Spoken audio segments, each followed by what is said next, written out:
I know you. You're Stephen King. You write those horrible books, those horrible, horrible books.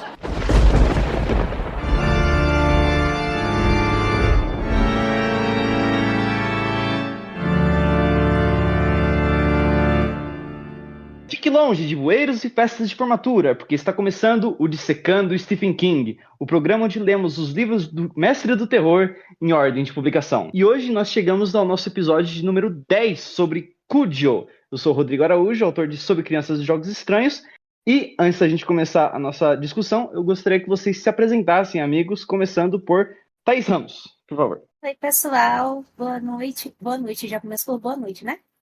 Pois é. Vamos pela ordem. Bom dia, ou boa tarde, ou boa noite, depende aí da hora que vocês estão ouvindo. Sejam muito bem-vindos ao programa. É muito bom estar gravando de novo aí mais um livro do Stephen King. Esse top, esse eu posso dizer que eu estou bem feliz.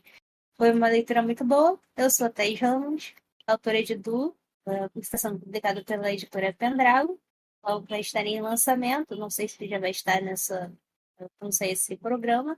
Mas está em pré-venda, vocês conseguem achar o link aí em algum lugar. E está em pré-venda junto com o livro do Rodrigo, que é o Super Crianças e Jogos Estranhos. Consegui, dei uma gaguejada, mas falei o nome certo dessa vez. E é isso, gente. Vocês me encontram lá no Instagram como VoodooPlush, me encontram no TikTok como Voodoo.Plush. E se pesquisar Thaís Ramos, autora de Du e Penale, qual mais?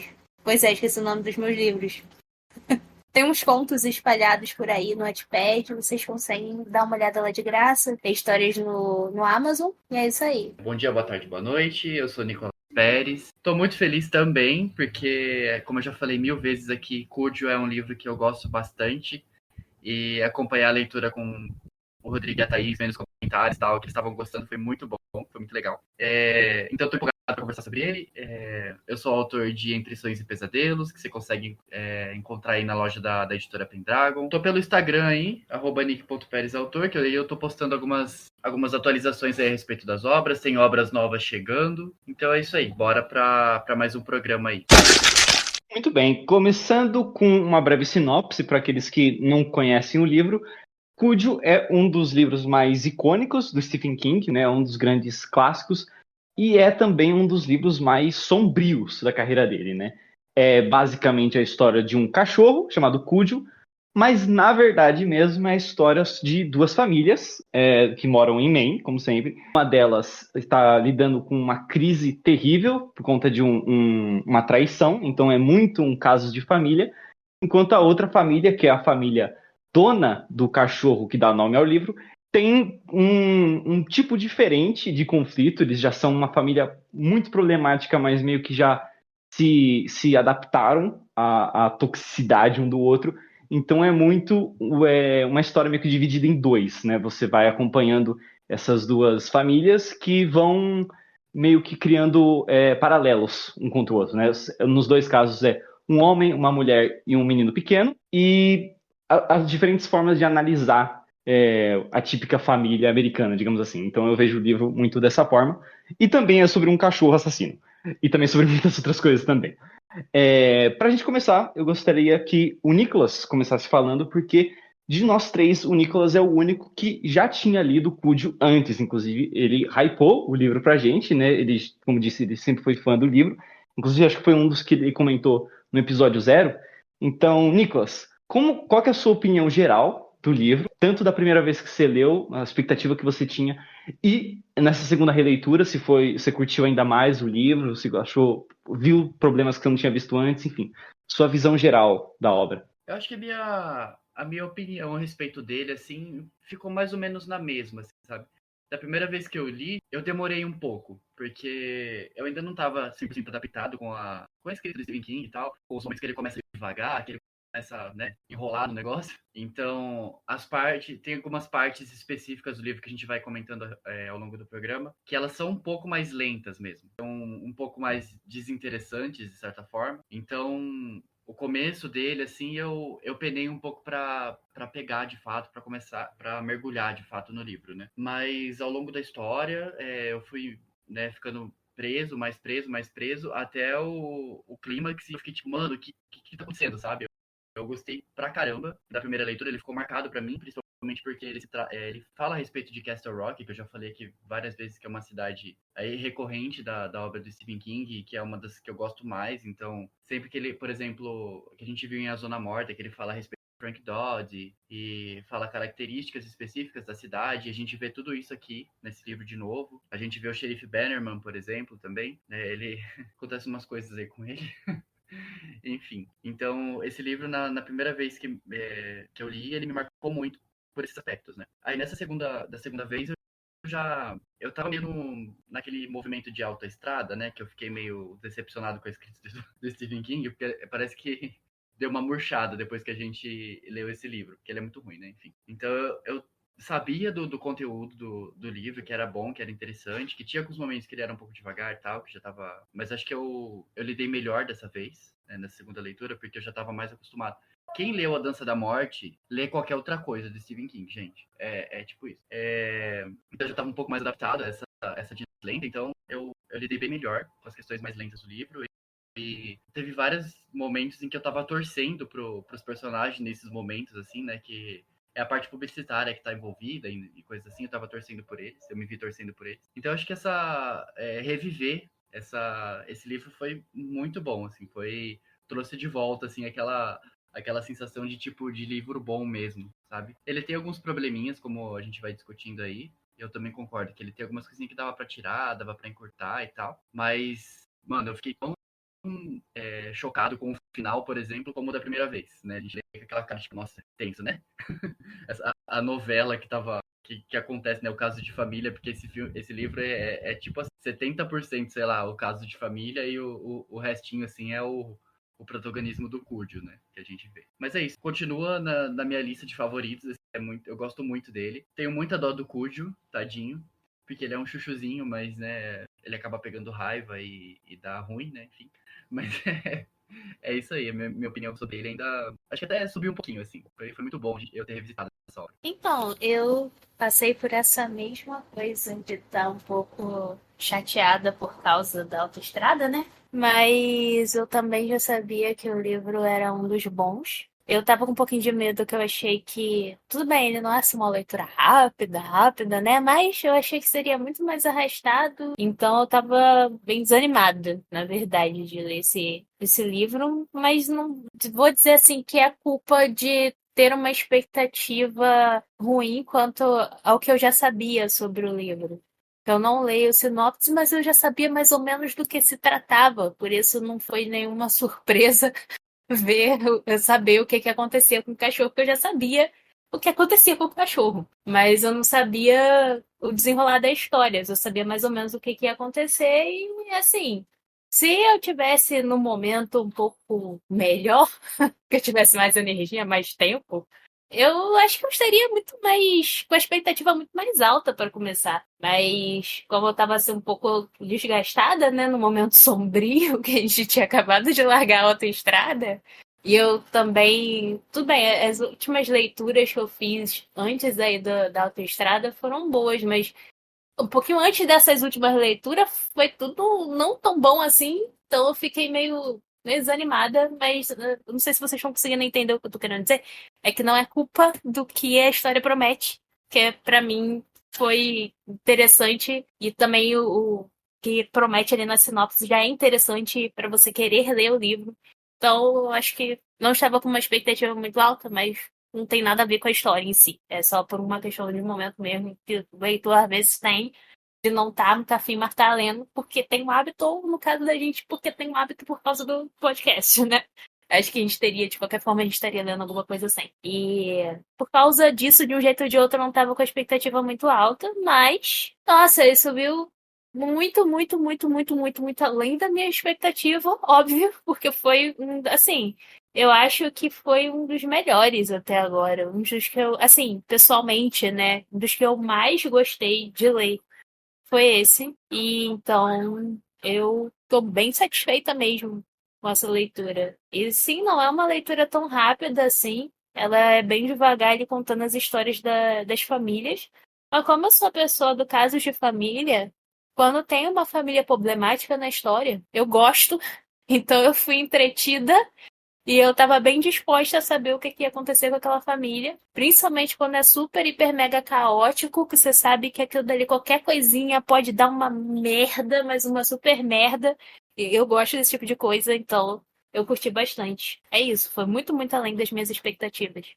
Antes de eu entrar na minha opinião, ô Thaís, eu tinha fazer uma pergunta, que é uma coisa que eu vou aproveitar para emendar na minha expectativa.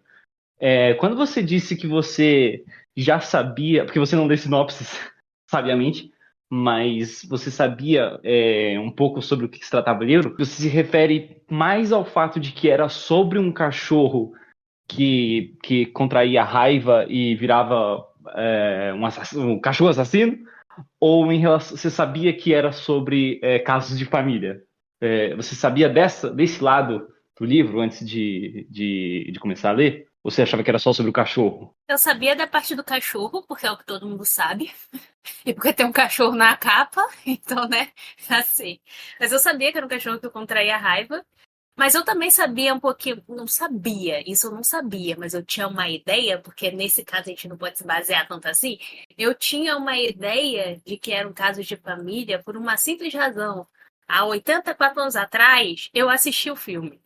Eu não lembro de nada direito, mas eu lembro que tinha um caso de família e tinha um cachorro que pegava raiva. Então, eu falei, bem, eu acho que deve ter alguma coisa a ver com o filme, fui confiando. Então, basicamente isso, eu ainda não li. Eu não li a sinopse para ler o livro, mas eu sabia que tinha um cachorro que contraía a raiva e provavelmente tinha um caso de família ali. Só que do filme, pelo que eu me lembro, é muito inferior ao livro. O livro foi muito melhor, mas é só isso mesmo. Não tinha lido nada a respeito antes, não. Eu assisti o filme recentemente e vou falar sobre ele daqui a pouquinho, lá pro final do podcast, na verdade. Mas assim, eu perguntei isso porque Cúdio era um dos livros que eu mais tinha expectativa para ler, do Stephen King. Inclusive, eu acho que uma coisa que eu comentei no podcast sobre a Incendiária era que se o Dissecando não existisse, eu muito provavelmente ia enrolar muito tempo para ler Incendiária. Eu ia ler outros livros do King antes e graças a Deus por esse programa, porque eu acabei lendo Incendiária, que virou um dos meus favoritos. Mas o Cujo seria um dos que eu ia ler primeiro. Eu provavelmente já teria lido a essa altura, de qualquer forma. Eu tinha uma expectativa muito alta por dois motivos. Primeiro que eu recebi um spoiler terrível sobre o final desse livro do próprio Stephen King. Eu contei essa história para vocês, mas só para os nossos ouvintes entenderem. O King, ele tem vários vídeos dele em que ele é convidado para eventos, onde ele responde perguntas e conta histórias, tipo, no palco, assim, né? E um desses vídeos ele tá lá conversando sobre como eu tive a ideia pro Iluminado, o que eu acho de tais adaptações e tal. E nessa gravação, ele simplesmente conta o final do livro. Inclusive, vou falar aqui já, e vou dar o spoiler já aqui, aviso, tá? Esse podcast é para quem já leu o livro. Ele fala que no final do livro, o menino Ted, que é o filho da protagonista, morre. No final, ele é um menino de 4 anos de idade, é uma cena extremamente trágica, uma das coisas mais horrorosas, horrendas que o King já escreveu, e ele morre no final. E eu já sabia disso porque o próprio autor spoilou para mim. Então, eu já tinha essa expectativa de que Cúdio era um livro brutal, estilo O Cemitério, e eu gosto quando o King escreve histórias assim. E eu também tinha a expectativa de que eu nunca assisti o filme, mas eu já sabia da premissa, de que eu achava que era a história inteira, né? Mas acaba que isso é só pouco menos da metade do livro, que é uma mãe e um filho presos dentro de um carro com um cachorro raivoso do lado de fora. E eles passam, tipo, dias, porque eles estão num lugar afastado, né? Eles passam dias dentro do carro. E eu achava essa ideia muito foda para um livro, porque eu gosto muito de histórias que se passam ou em um ambiente só, ou em uma única situação, ou em um espaço curto de tempo, coisas desse tipo. Tipo o filme 127 Horas, que é sobre um cara que fica com o braço preso num lugar e ele passa, tipo, um tempão sozinho, sabe? A Longa Marcha é um livro mais ou menos assim, né? É só sobre a marcha, não tem flashback, não tem corta para outras cenas e tal. E eu achava que o Cúdio era esse estilo, que ele era só sobre esses dois personagens no carro. Acabou que não é assim, né? Isso é uma boa parte do livro, mas não é o livro inteiro, acaba que mais da metade do livro é uma construção para esse acontecimento. Quando eu comecei a ler com vocês, eu não tava, assim, eu gostei de muita coisa do começo, mas eu tava um pouco puto, porque eu sabia que o livro ia chegar nesse ponto, então eu coloquei na minha cabeça que o que importava era isso. O que importava era o cachorro, né? E a treta em volta do cachorro. Então, quando eu tô lendo sobre a mulher traindo o marido e o amante sendo um maluco e ameaçando a família, ou então a outra família tendo casos com sei lá, era a família da mulher que é esposa do dono do Cúdio. E a treta que ele tem com essa irmã, tipo, tem nada a ver com nada. Eu tava ficando meio puto porque, pra mim, era uma enrolação, sabe? Só que aí, ao longo do livro, eu comecei a pensar. Eu ainda acho que o livro tem bastante gordura. Ele é um livro gordo, no sentido que dava pra cortar muita coisa. Mas eu comecei a entender que o livro é mais sobre os casos de família do que sobre o próprio cachorro. Depois de terminar o livro, eu comecei a refletir sobre como talvez o próprio cachorro seja uma metáfora, talvez, para alguma coisa que tenha a ver com as tretas da família, sabe? A gente pode chegar nisso depois. Então, eu gostei pra cacete de Cúdio. Não entrou entre os meus favoritos do King, mas ele tá entre os melhores dos que a gente leu até agora. Eu acho que ele tem os mesmos problemas da Incendiária, que eu comparo com, em parte por eles terem daquela mesma coleção de capa dura, então na minha cabeça eles são livros meio que irmãos, assim, mesmo não tendo nada a ver um com o outro. Mas eu gosto um tantinho mais da Incendiária, porque apesar dele os dois terem gordura, o Incendiária, ele foca mais em personagens, sabe? Não tem nenhum momento em Incendiária um momento em que você corta para outra situação que não tem nada a ver com os protagonistas, como a gente tem aqui em Cúdio, em que, tipo, depois da metade, você tem uma situação muito tensa, e aí você corta e fala, pô, eu preciso mesmo acompanhar isso, sabe? Aquela outra coisa é muito mais importante. Então, por conta desses deslizes, eu ainda acho Incendiário um pouco melhor. Mas é um livro nota 9 pra mim, sabe? O livro é realmente excelente.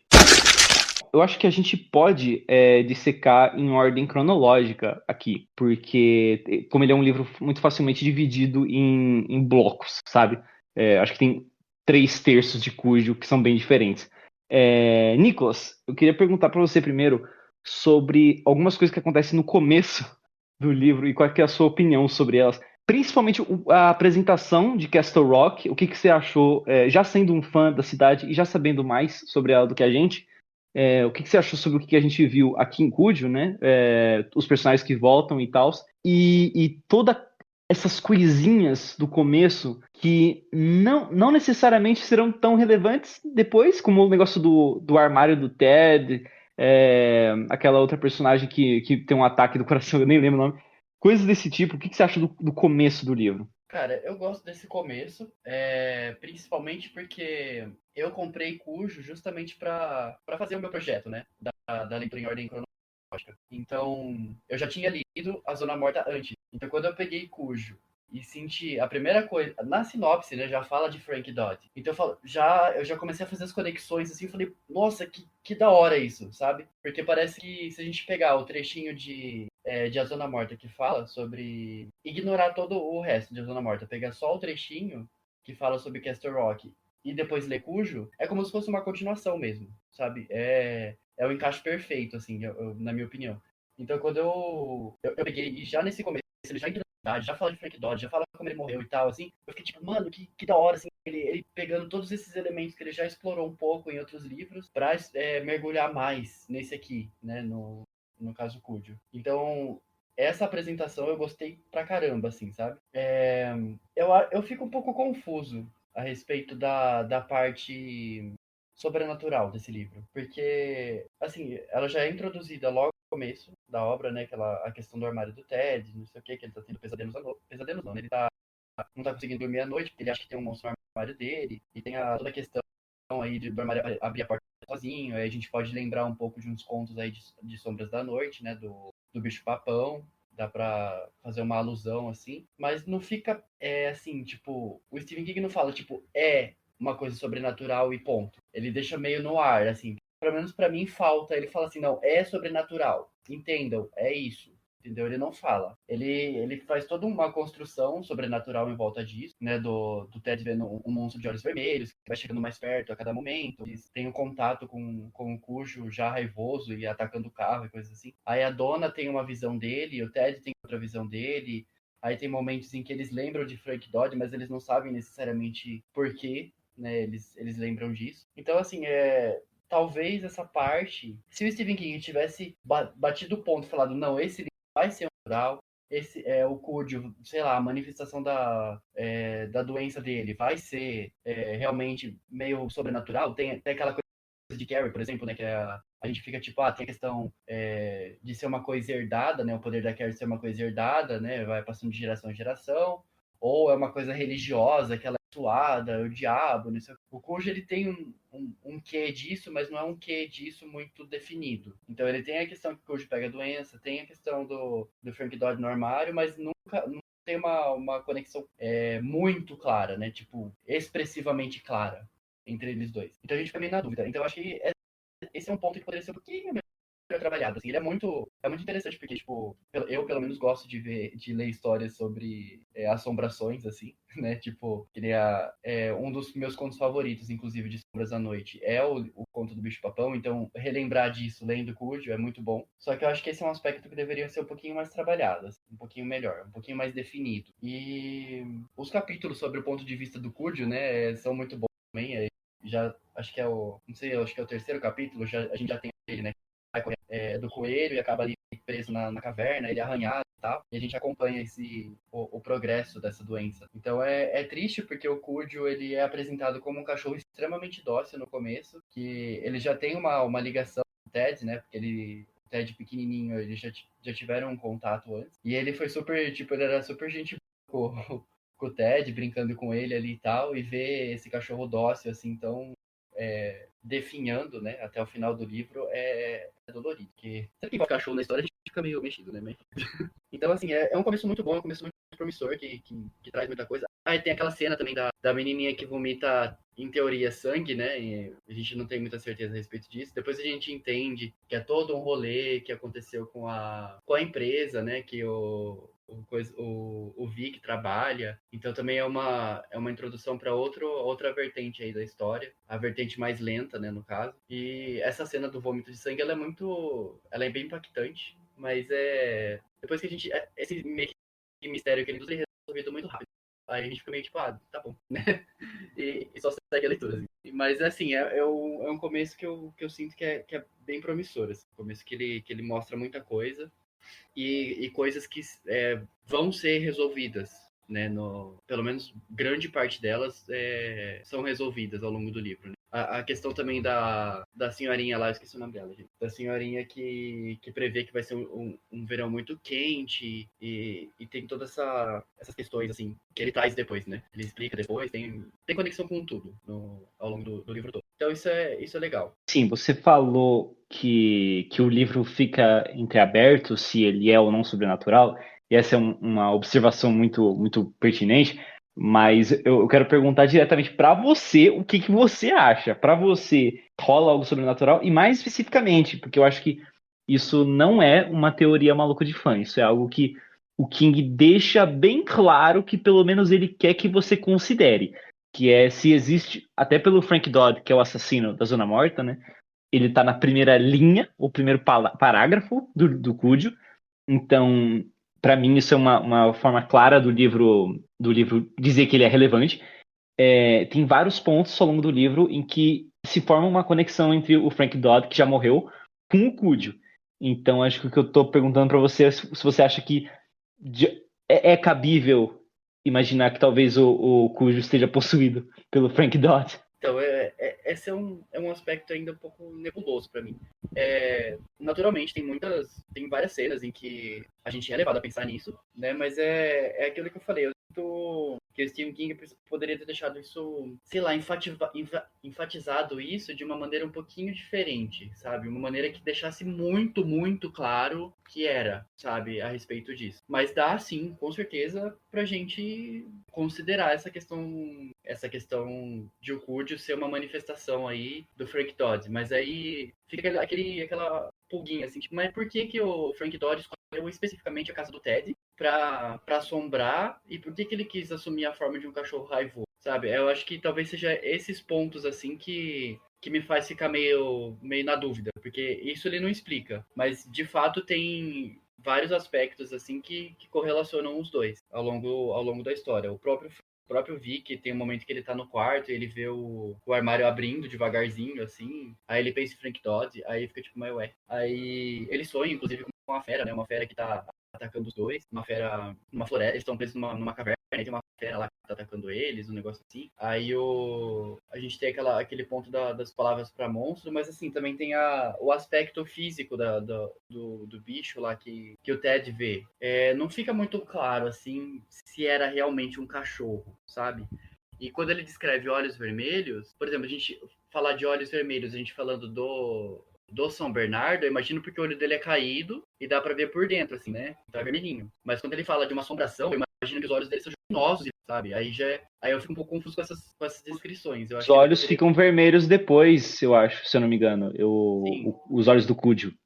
Sim. Mas assim, uma coisa eu imagino quando ele fala, por exemplo, olhos vermelhos, tratando de uma doença, de raiva. Então eu imagino a parte branca do olho vermelho, alguma coisa nesse sentido. Mas quando ele fala de uma assombração, eu imagino as íris meio brilhantes, vermelhas, assim, alguma coisa assim, sabe? Mais, tipo, os vampiros de Salem, alguma coisa nessa pegada, sei lá. Aí acho que talvez seja por isso que eu sinto um pouco de confusão assim, a respeito do Cúdio. Mas é aquilo, dá pra considerar, sim, que tem cunho sobrenatural. Não tem como falar que não tem, assim, né? Tipo, eu só acho que faltou um pouquinho de descrição, sei lá. E você, Thaís, o que você acha dessa suposta inclusão do sobrenatural no livro? Você acha que é necessário? Você acha que era melhor tirar? E tudo que você acha do começo do livro também. Quando eu falo começo, é tipo antes do Vic sair pra resolver as tretas de trabalho dele, né? Que aí corta meio que pela metade, né? O que você acha sobre todo esse lance do começo? Sei lá, acho meio desgramento considerar o sobrenatural nesse livro só. Porque assim, eu tô dizendo nesse livro só porque pode ser que num livro futuro venha ressuscitar aí a lembrança do Cúdio, do que aconteceu com a família. Talvez lembrar lá do Frank Dodge do armário, não sei. Eu não sei como que poderiam conectar, mas poderiam lembrar disso em algum momento e acrescentar alguma coisa que incorpore um pouquinho mais de sobrenatural na história. Mas do jeito que tá, como um livro solo, eu acho meio, sabe, meio assim, meio broxante você colocar. Porque eu acho que tá muito. É como o Nicolas falou, não tem nada que faça você, tipo, ter uma certeza ali de que alguma coisa está acontecendo. Tem um cachorro com raiva, uma criança que sonha com um bicho papão, que na verdade eu pensei que fosse associar de algum jeito um pouco mais com o conto do bicho papão. Não, eu acho que o máximo que tem ali é a questão de ser o bicho papão um monstro no armário, mas é muito mais uma referência muito maior à questão do assassino da Zona Morta. Então é uma coisa muito confusa para ser de fato sobrenatural, quando aquela coisa do cachorro com raiva não tem nada a ver, sabe? Pelo menos não tem nada a ver com as informações que a gente tem só nesse livro.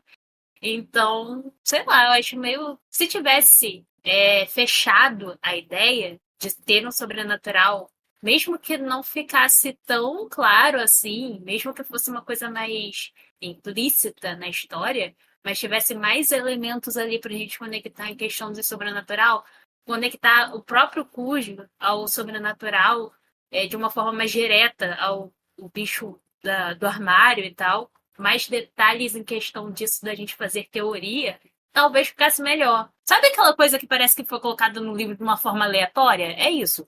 Essa é a sensação que eu tenho. Parece que não tem nada a ver com nada.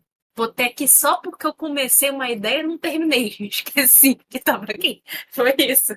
Mas eu gostei do começo do livro.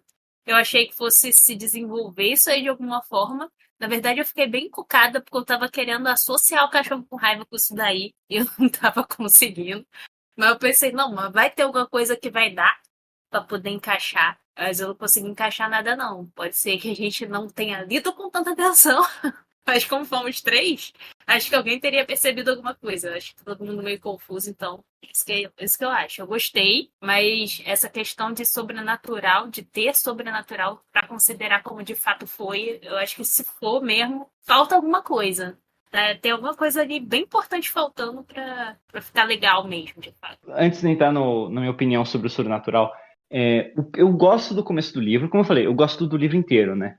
Pra mim, a segunda metade, o último terço do livro é a melhor parte, eu acho que ninguém vai discordar disso, né? Cúdio, ele é um caso bem diferente de livro do King, porque muitos dos livros do King começam, eu tô pensando assim, sei lá, tipo, no Dança da Morte, né, por exemplo, que começa maravilhosamente bem, aí ele vai crescendo, crescendo, chega num pico em que tá muito bom, aí ele começa a cair e termina meio, né? Por isso que às vezes a gente tem a impressão de que a gente até curte a leitura, mas a gente sai da leitura um pouco com gosto amargo, porque muitos dos livros dele terminam não tão bem. Pra mim, Cúdio é o completo oposto. Não que o começo seja fraco, mas o final ele é tão catártico e tão emocionante, e tipo, seguido de umas 100, 200 páginas de muita tensão, que pra mim a segunda metade é muito superior. Mas eu gosto da apresentação dos personagens. No começo eu estava bem encucado com o lance de você dividir a história em dois focos, né? Porque, como eu falei no começo, são duas famílias, né? Que moram na mesma região, se conhecem mais ou menos, mas não tem tanta ligação no começo. Eu estava muito mais interessado em uma das famílias do que na outra, né? Que é a família do Ted. E eu estava completamente confuso com os sinais que o livro estava me dando, porque eu não conseguia entender qual que era a pegada do livro. Assim, claro, eu já sabia algumas coisas, eu já sabia que o livro abre com o cachorro pegando raiva, né? Sendo mordido. Então a gente já sabe que vai rodear ao redor disso. Mas eu estava muito confuso. E o lance do sobrenatural é só um desses aspectos. Que, tipo, ok, o menino tem medo do escuro e medo do monstro que tem no armário dele. Se é só um aspecto de personagem, não sei se precisava enfatizar tantas vezes, sabe? Porque o King ele traz isso várias vezes ao longo do livro, então dá a impressão de que vai ser relevante. Se bem que ele faz isso com outras coisas também nesse começo, que não dão em nada. Que nem eu pensei que pelo menos o Nicholas ia lembrar o nome daquela velha que morre. Porque você tinha comentado, né, Nicholas, que aquela personagem, que é uma personagem secundária, que aparentemente tem o dom da iluminação, né, que é aquela prevê o futuro e tal, ou algo próximo disso, e ela sente que vai dar algum banho de sangue na cidade, e você comentou que ela é relevante em outros livros, não é? Eu lembrei o nome dela, é Tia Ivy. Ok. Então, eu tenho memória de que ela aparece em outros momentos. Eu acho que ela aparece em um conto de Tribulação de Esqueletos. E a gente tem outros livros de Castle Rock, né? Que é A Metade Sombria, Trocas Macabras. Então, eu acredito que ela é mencionada em algum outro momento. Mas eu não consigo precisar exatamente em qual livro é. Mas eu lembro que ela é mencionada em outra coisa, em outro lugar. Porque quando você falou isso, assim, talvez foi a minha expectativa errada, né? Mas eu falei, nossa, então beleza, deixa eu lembrar o nome dessa personagem, porque ela vai ser essencial, né? Aí, tipo, alguns capítulos depois, e aí ela teve um ataque cardíaco e morreu.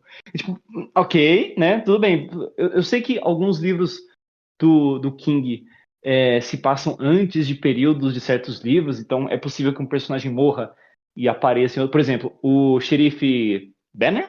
É Bannerman, né? Que aparece no Zona Morta e aparece aqui no Cúdio. Ele morre em Cúdio, né? Só que eu sei que ele vai aparecer em outro livro, não lembro agora qual, porque é um livro que se passa antes da década de 80, que é onde se passa Cúdio. Então, eu até pensei, pô, talvez essa véia também seja algo assim, sabe? Ela vai ser relevante depois. Mas eu esperava que isso aparecesse, fosse relevante em Cúdio, né? E acho que isso é um bom símbolo para várias coisas que não são tão importantes.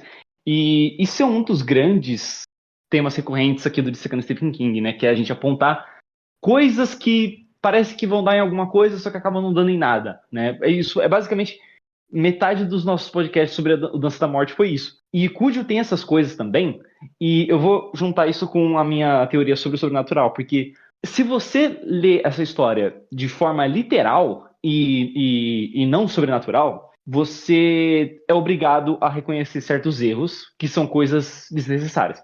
todo o lance do armário do Ted, do monstro, suposto monstro que ele vê no armário, você podia cortar, porque não tem nada a ver com a história do Cúdio. Todo esse lance da véia, acho que deve cortar de qualquer jeito, né? Mas assim, e todo o lance da viagem ao trabalho que o Vic faz, depois que ele fica sabendo que a dona tá traindo ele, dava pra cortar, né? Porque não tem, assim, não é que não tem nada a ver, tem a ver porque uma fonte de tensão, porque você sabe que a família tá em perigo e o marido tá longe, então a gente fica nessa coisa, nossa, ele precisa voltar pra casa, sabe? Só que isso não justifica a gente ter, sei lá, capítulos inteiros dedicados ao trabalho dele, que é um saco, né? Que ele trabalha com propaganda de cereal, foda-se, né? Eu sem querer te cortar, mas eu posso falar só um comentáriozinho sobre o que você tá falando, em questão de claro. visão de escritor?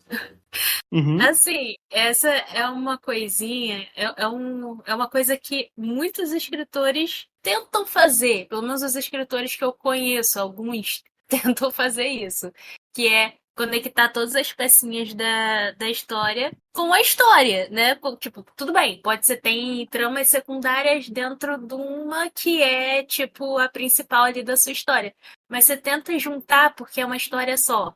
Então, tipo, tudo fica alinhado. Só que nem todos os escritores fazem isso. Tem escritores que tem coisas aleatórias acontecendo na história e tá tudo bem coisas aleatórias acontecerem e não darem em nada. Eu acho bem mais interessante quando o escritor ele tenta associar tudo o que acontece dentro da história com uma coisa só. Não sei se vocês estão conseguindo entender o que eu tô falando, mas, sabe? Mesmo que você tenha tramas secundárias, que elas tenham algum significado para a trama principal, sabe? Que tem algum efeito na história principal. Eu acho isso muito legal, até porque a gente fica trabalhando junto com a história ali, a cabeça, tentando não exatamente adivinhar o que vai acontecer, mas, sabe, é um pouco mais envolvido com as coisas que acontecem, mesmo que sejam secundárias. Então, é só esse comentáriozinho mesmo que eu queria fazer, que nem todo mundo trabalha desse jeito, mas eu gosto muito de histórias assim, e percebendo que você tem essa perspectiva, eu sinto um pouquinho ainda mais de vontade, que a vontade já tá bem alta, mas tô um pouquinho mais de vontade de ler o seu livro das crianças. Você sabe que eu gosto de livro de crianças, tem criança envolvida em terror, então... Sabendo desse detalhe, eu sinto mais vontade ainda, que eu sei que você trabalha com muitos personagens, né? E eu gosto de história com muitos personagens em que as situações secundárias fazem sentido. Então, tô com um pouquinho mais de vontade. Isso mesmo que eu queria dizer. Você tá certíssima no que eu tô falando. Inclusive, eu não ia usar um livro meu como exemplo, porque eu acho meio narcisista, mas já que você jogou a bola... eu acho que existe a coesão da narrativa, né? Tipo, todas as coisas que acontecem acabam dando em alguma coisa, servindo para alguma coisa, que é, tipo, uma coisa que o King não faz bem, não é o ponto forte dele, em amarrar todas as pontas, mas existe outro tipo que é a coesão temática. Então, tipo, às vezes uma coisa acontece que não tem nada a ver com o resto da história, mas... tem a ver quando você para pensar nos temas que a história está abordando, né? Se eu fosse usar um livro meu como exemplo, o livro que a Thaís está fazendo a leitura agora, que é Um Ar de Primavera e Uma Noite de Verão, é um livro que meio que não tem trama de superfície, porque nada acontece, não tem, tipo, um assassinato para se resolver, não tem nenhum monstro para se combater, mistério, nada disso. Então, tipo, como os personagens meio que estão na mesma, tipo, se é para ter algum progresso, tem que ser um progresso temático. Então, o que eu tentei fazer naquele livro, né, pelo menos, tipo, tem coisas que podem acontecer que não tem nada a ver com a trama, tipo, e podem envolver outros personagens que não tem nada a ver com o resto da história, mas sempre tem uma ligação temática, porque o livro sempre está falando sobre uma coisa só, né?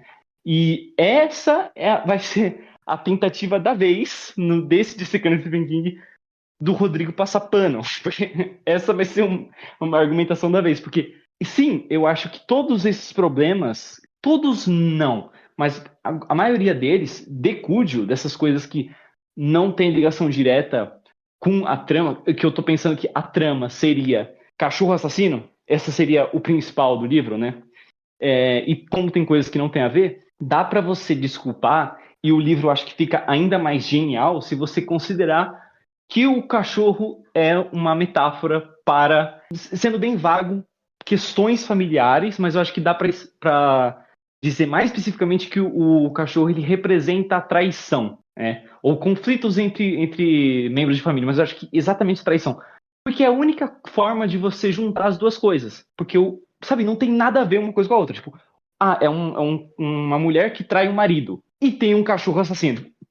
São completamente opostos. Mas se você entender que um é símbolo de outro, acho que todas as coisas se encaixam. Por exemplo, aí vocês me dizem se vocês acham que essa teoria faz sentido. O lance do armário, por exemplo, o fantasma do armário, é completamente avulso na história. Mas se você interpretar como outro símbolo disso, é quase como se o Ted ele soubesse em um nível inconsciente de que os pais não estão se dando bem. E talvez o Ted soubesse que a dona estava traindo o Vic antes mesmo do Vic ficar sabendo, né? Então, talvez ele tivesse visto alguma coisa, flagrado ele, sei lá, alguma coisa do tipo, ouvido uma conversa. Só que como ele é uma criança, ele não consegue raciocinar isso, mas o subconsciente dele interpreta de forma que acaba exalando como um medo de um monstro, sabe? Algo do tipo. E também justifica o porquê de ter tanto foco em coisas que não tem a ver com o cachorro, porque como o lance do Steve Camp, que é o amante, né? Que é um personagem que tem vários capítulos dedicados a ele, e a gente pode falar dele mais pra frente também, porque tem coisas curiosas sobre ele. Mas o motivo da gente estar vendo todas essas coisas, até o lance do trabalho do Vic, estão justificadas porque o livro é sobre traição e sobre família se deteriorando, o que também justifica a gente ver o ponto de vista da outra família, porque eles são um contraste, né? E o cachorro sendo uma metáfora para tudo isso. O que vocês acham dessa minha teoria? Eu não sei por que você falou tão na defensiva. Eu concordo com você. Eu É porque é uma passação concordo. de pano. Mas assim, tem uma metáfora que eu assim, não sei se pra todo mundo, mas pra mim eu considero até clara sobre essa coisa de o monstro, porque a mulher também, quando tá dentro do carro, ela chega a chamar o cachorro de monstro.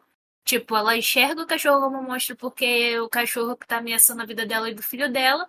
E o filho vendo o monstro no armário. Então, tipo, eu acho que dá pra fazer uma metáfora aí sobre a criança ter aquele medo de os pais estão tão focados nos próprios problemas que eles vão me esquecer aqui como um monstro, sabe? Coisas desse tipo. Sim, sim. E a mãe, tipo, tendo aquela. Eu acho que também, se eu não estiver errada, porque já faz um bocadinho de tempo e eu tenho uma memória um pouco curta, então não sei A se Thaís eu foi a primeira a viajei. ler o livro de uma vez só. Na verdade, o Nicolas releu, né? Então, eu só li uma vez, foi uma vez só, então. Enfim, eu acho que ela também, bem superficialmente, ela faz uma associação do cachorro com aquela coisa dela se sentir. Acabou a vida dela ali, sabe? Porque ela virou mãe, que ela se sente vazia e tal, e que ela precisava sentir alguma coisa. Então, acho que todas essas coisas se encaixam com a figura ali do que representa o cachorro. Então, eu acho que de algum jeito a metáfora funciona, sabe? O que é bizarro, porque a gente fica parando pra pensar. O Stephen King escreveu esse livro não muito bem ali, numa fase muito boa da vida dele, sabe? Em questão de pensar nesses detalhes na hora que tá escrevendo, mas funciona. De certo modo, funciona melhor que muito livro dele aí. Então, sim, eu acho que faz sentido, sim. Mas em questão de sobrenatural, eu ainda acho meio mais ou menos. Mas como metáfora funciona muito bem pra encaixar ali as peças. Eu não sei se o que eu tô dizendo faz sentido. Mas essa foi a sensação que eu tive, de que sim, dá pra fazer uma metáfora do que tá acontecendo ali com o cachorro, com o que tá acontecendo com as famílias também. Todo o caos nas duas famílias. Acho que dá sim, de boa. Isso é uma coisa que foi bom a Thaís lembrar, porque eu esqueci de falar na apresentação. Além da fama do Cujo por ser um dos melhores, né, também tem a história do King não se lembrar de escrever esse livro, porque ele estava no ápice da loucura dele, ele estava usando muito álcool e muitas drogas, acho que cocaína principalmente, e ele não se lembra de escrever Cúdio. Simplesmente ele não tem nenhuma lembrança do processo de escrita, e ele fala isso com muito pesar, porque ele gosta muito do livro. E cara, é que assim, talvez isso não soe tão bizarro para outras pessoas, mas a gente que escreve, tipo, um processo de escrita de um livro não é um final de semana, né? Tipo, em que você pode usar muitas drogas e apagar da sua memória. Tipo, mesmo que escreve rápido, é pelo menos, 1, 2 meses. Então, tipo, quanta droga ele usou pra apagar 1, 2 meses inteiros da vida? Cara, é muita loucura. Ainda bem que ele parou com essa pose, não tava morto. Mas enfim, era só esse comentário avulso que eu queria fazer. Você ia falar alguma coisa, Nicolas? Eu ia falar que eu concordo também com essa teoria, porque... Então, eu acho que o que falta em Cujo é isso. Ele deixar claro essa linha de raciocínio, entendeu? Pra gente não precisar ficar pensando muito, tipo, eu tenho que imaginar isso como tal coisa, porque não sei o quê. Porque se... É aquilo, se a gente for a trama principal, a Donna e o Ted no carro com o Cujo atacando, a gente realmente pode descartar todo o resto. O Ted, o monstro no armário, o coisa do Vic, a relação do Joe Camber com a esposa, a viagem, não sei o que, esse monte de coisa. E Cujo ia não passar de um conto, sei lá, de 50 páginas, talvez. Uma novela, de fato, né? Mas se a gente fizer essa adaptação, que nem você comentou, usar o Cujo como uma metáfora da traição, aí o Ted enxerga de uma forma, porque ele é uma criança, aí os adultos se enxergam de outra, e coisa assim, aí a história fica uma coisa só, né? Fica mais íntegra e melhor ainda, né? Porque é meio... É aquilo, eu também prefiro histórias em que o autor ele consegue conectar tudo, sabe? Tudo bonitinho. Então, eu acho que é isso. Eu acho que faz muito sentido essa metáfora que você planou aqui pra gente. Só que eu acho que o maior problema de Cujo é que isso não fica claro. Ele deveria fazer essa linha de raciocínio como a principal da história, e não o ataque do cachorro em si. Porque eu acho que é isso, sabe? A gente foca tanto na segunda metade, fica com tanta expectativa na segunda metade, que o resto fica meio banal, assim. E eu acho que o Stephen King poderia ter trabalhado um pouquinho melhor a respeito disso. Sei lá, alguma coisa nesse sentido.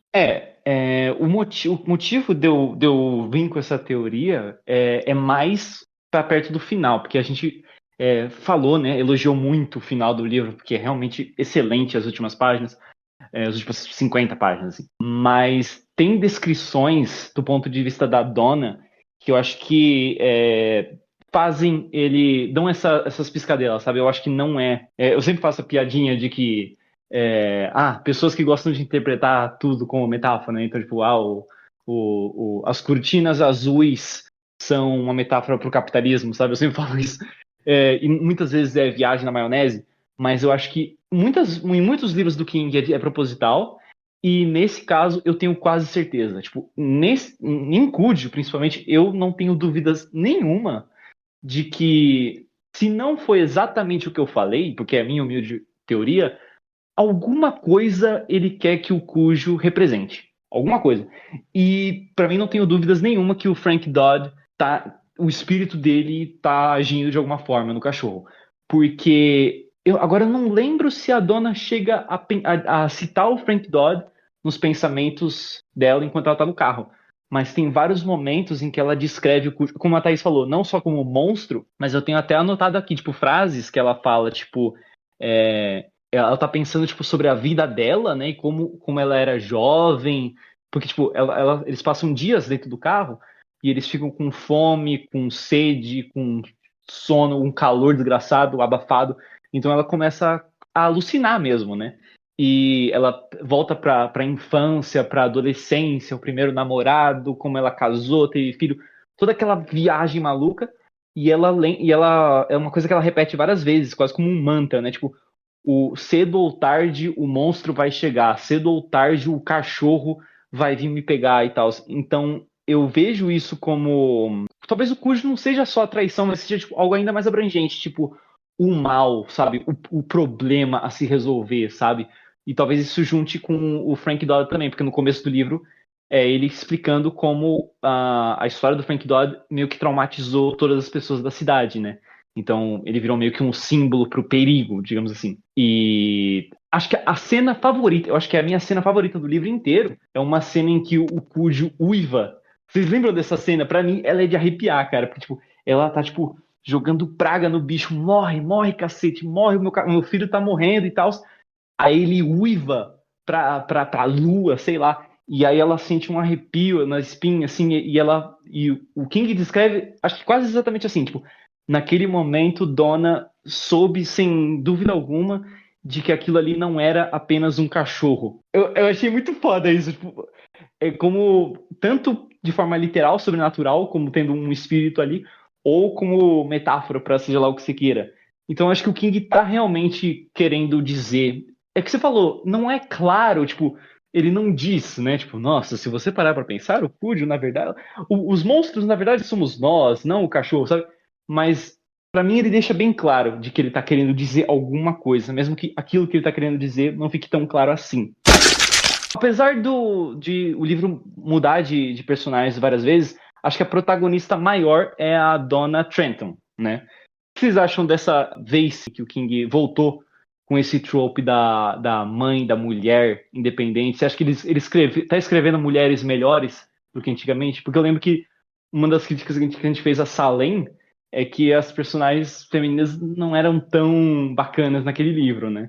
O que vocês acham dessa personagem como um todo? Pode ir você primeiro, Nicolas. Eu gosto da Dona.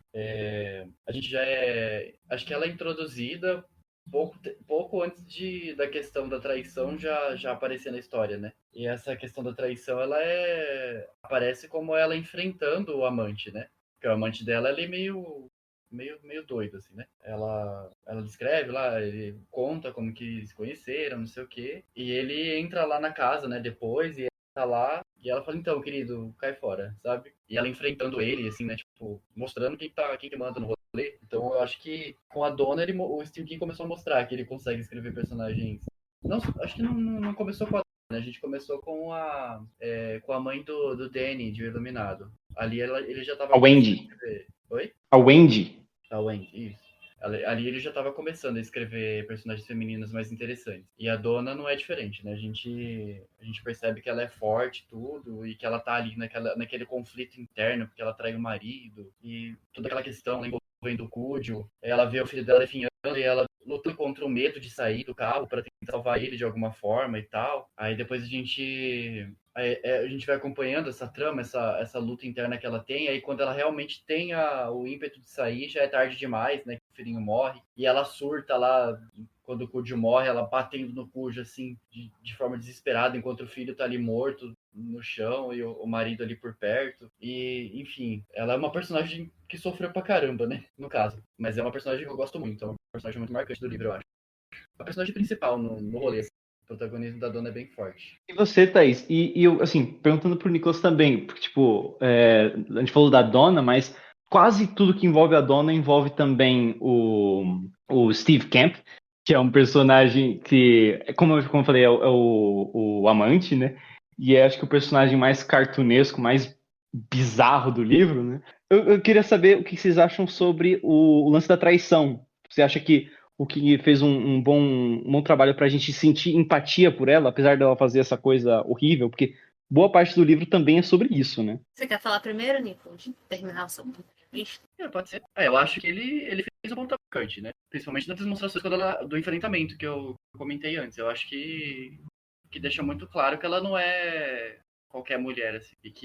Só que, assim, aquela explicação, assim, que ela se sente vazia e tal, assim, eu fiquei meio tipo, tá, né? Sei lá. Não sei se seria uma coisa tão intensa ao ponto dela fazer toda essa bagunça na vida dela inteira. Procurar sarna pra se coçar, né? Enfim. Mas eu sinto empatia por ela, assim. Eu acho que o Steve King trabalhou de uma forma bem interessante. Essa questão da traição. A questão da loucura do Steve Camp, né? Também. Ele destruindo a casa inteira e mandando bilhetinho pro Vic, não sei o quê. Enfim. Eu acho que ele fez um bom trabalho, sim. Eu queria comentar antes de você ir, Thaís, que uma das coisas. Eu vou falar mais do livro, do filme daqui a pouco, mas uma das coisas que eles não tiveram coragem de fazer no filme foi a cena em que o Steve Camp entra na casa e quebra tudo. Porque, assim, aquilo é um dos momentos King chapado, né? Porque o cara não basta ele quebrar tudo. Ele entra no quarto deles, bate punheta na cama deles e coloca um bilhetinho falando assim: deixei um presentinho pra vocês lá na cama de vocês. E isso eles não tiveram coragem de colocar no filme, porque eu acho que foi punk demais. E só isso. Pior cena do livro. Eu não lembro direito do filme, eu só lembro superficialmente, já faz muito tempo que eu assisti, então não lembro se tinha alguma coisa além de um casal e um cachorro real oficial. Isso que eu lembro do filme é muito pouco. Eu não lembro se tinha duas famílias, eu não lembro, só lembro que tinha um casal e tinha um cachorro. E tinha uma criança. Tinha uma criança, não tinha? Não sei, adaptações é possível. Pode ser que eles mudaram, sei lá, o garoto por uma tia. Não sei, né? Mas, enfim. Quanto à questão aí da traição, acho que eu vou começar pela traição, porque já vai em questão de personagem e tudo, que tudo se encaixa ali da minha perspectiva. E como vocês bem sabem, eu sou a doida dos personagens. De tudo que eu mais gosto da criação de histórias é o desenvolvimento dos personagens. Então, assim, quanto à questão da traição da dona pra gente se apegar a ela, se eu acho que o Stephen King fez um bom trabalho, na verdade eu acho que ele fez um ótimo trabalho com isso, porque, verdade seja dita, a gente, todos, eu acho que a maioria, cara, eu acho que, sei lá, é difícil até dizer que a maioria esmagadora, não, acho que todo mundo mesmo. Eu acho que todo mundo gosta, todos os autores não, né? Todos os leitores. Pode ser autor, pode ser fazer qualquer coisa, mas todo mundo que lê e se apega a personagens gosta de personagens, tipo, pode ser pra favoritar, gosta de personagens imperfeitos. A gente gosta de personagens imperfeitos, porque a gente gosta de ver que ele é, assim, mais próximo de uma realidade, mesmo que não seja a nossa, mas é mais próximo da realidade. Então a gente sente que ele é mais profundo. E no caso, por mais que eu tenha gostado de outros personagens femininos ali, a Wendy, eu acho que é assim. Eu tenho que parar pra pensar um pouquinho, porque teve personagens que eu gostei bastante, mas eu não lembro, eu esqueço as coisas. Se o Nicholas tivesse falado da Wendy, eu teria lembrado da coitada da Wendy, mas eu gosto pra caramba da Wendy. Então, assim, teve algumas personagens que eu gostei, mas eu acho que nesse quesito de sentir profundidade no personagem, eu acho que nenhuma chegou ao nível da Dona por causa dessa imperfeição. Da gente sim passar o pano, porque a gente consegue sentir a profundidade dela em cima da imperfeição que ela tem. Então, eu acho isso muito mais legal do que um personagem que é só perfeito, sabe? É chato, chega um momento que é muito fácil você fazer um personagem assim para ser o queridinho. Então, a gente gosta de personagens imperfeitos de um jeito ou de outro. Não importa como. Toda vez que a gente vê algo que tá fora da casinha, a gente acaba se apegando mais ao personagem. Então, acho que ele trabalhou muito bem com isso. Eu gostei bastante desse detalhe. Não precisava. Ele podia ter feito de outro jeito. Mas isso deu uma profundidade mais legal para ela. Então, eu gostei bastante do que ele fez ali. Eu gostei muito da personagem em si. Porque ela não é perfeita. É só por isso mesmo. Porque em questão, assim, de... Se bem que coragem, ela também tem bastante coragem, né, ali. Mas em questão de, sei lá, fazer até acontecer, mas no final, se eu fosse comparar uma com a outra ali, a própria Dona e a Wendy, eu ia dizer que a Wendy foi mais foda, né, pelo que ela fez. Mas em questão de sentir essa profundidade aí do personagem me apegar, eu gostei mais da Dona por causa disso, desses conflitos que ela tem aí durante a história. Eu perguntei isso porque eu acho que a Donna virou a minha personagem feminina favorita do King. E eu sei que isso quer dizer muito. Eu gosto muito da Franny, e eu sei que isso é polêmica, porque eu acho que eu me lembro, nenhum de vocês dois gosta muito daquela personagem, do Dança da Morte, né? Mas eu gosto dela, eu gosto tipo, daquele negócio da gravidez indesejada, como ela começa saindo de um relacionamento entrando para outro, e todas as tretas com o pai dela e tal. Então eu gosto muito da Franny. Eu também Mas gosto o muito quê? de uma. Imperfeições que a gente se apega. Essa aí. Sim, sim, exato. E eu também gosto muito de Então, um dos protagonistas da Torre Negra, que vocês vão conhecer só no volume 2, mas uma dos personagens mais incríveis também. Mas eu acho que a Donna virou minha personagem feminina do King favorita, assim, com certeza das protagonistas, assim. Eu gosto demais do monólogo dela quando o Vic comenta com ela que ele descobriu que ele estava sendo traído. e pergunta o porquê. E aí eu achava que ia ser, tipo, uma cena bem clichêzona, casos de família, como a gente tá falando, de, tipo, quebração de prato e gritaria e tal. Só que o King me surpreendeu. Tipo, é uma cena muito longa de um monólogo incrível dela. E que, assim, eu lembro até de comentar, tipo, nossa, eu espero que no filme eles mantenham esse monólogo, porque ficaria muito bom no audiovisual, com uma puta atriz, assim, com a câmera se aproximando, sabe? Eu imaginei, assim, sabe? E não, ele simplesmente não tem isso. É muito mais superficial. Mas no livro tem esse monólogo incrível dela explicando que ela nunca teve a oportunidade de expandir a personalidade dela e tal, e ela casou e teve filho, e meio que isso virou a vida dela virou isso, né? Virou ser mãe. E tem uma parte que ela é bem poético sem ser cafona, na minha opinião, pelo menos, que ela diz que existia um vazio dentro dela, que era o mesmo vazio da casa, quando a casa ficava vazia, e o Ted preenchia esse vazio com a alegria dele, né? A alegria de criança. Só que aí ele começou a ir para a escola e ela ficou o Vic ia pro trabalho e ela ficava sozinha com o vazio, e tanto o vazio da casa quanto o vazio dentro dela, né? E isso que deixou ela suscetível a transar com o Steve Camp, porque ele era um símbolo da juventude para ela e tal, ela se sentia jovem novamente. Eu achei que, assim, do jeito que eu descrevi não parece tão profundo, mas do jeito que o King escreveu, ficou, tipo, sensacional, e eu acho que junto com a cena do Uivo, que eu comentei antes, do Cúdio, essa é a minha cena favorita do livro, eu acho, assim, só brilhante, assim, brilhante. É o motivo de eu ler Stephen King são cenas como essa, assim. Eu E acho só isso me fez engraçado porque eu amar a acho que personagem. o Vic nesse momento. Que assim, cara, eu tenho pena desse cara porque eu só ri da cara dele a história inteira. Mas esse momento foi assim, foi demais, porque ela fez esse monólogo todo e eu acho que ele chega e fala depois: quer dizer que você me traiu porque você tá se sentindo velha? Cara, eu tenho tanta risada que quase coitado, mas eu achei tão engraçado o jeito como ele simplificou tanto as coisas. É basicamente isso aí. Você resumiu bem, é isso. Nossa, coitado. E ele não tá exatamente errado também, né? Ele só falou de forma menos elaborada, menos poética, mas era basicamente isso, né? Uma Deixa o mudança. microfone que eu tô rindo aqui. Uma mudança que eles fazem no filme também é que se eu não me engano, aí vocês me corrigem se eu estiver errado. No livro, o Steve Camp e o Vic não são amigos, né? Eu acho que eles se conhecem, tipo, já se viram, assim, mas, tipo, de distância, assim.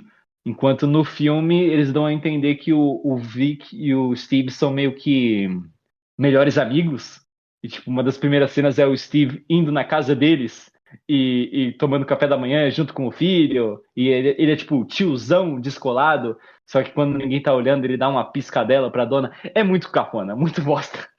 O livro é muito melhor mesmo. Eu acho interessante a gente comentar o do Steve Camp também, porque assim, façam o que vocês quiserem com essa informação.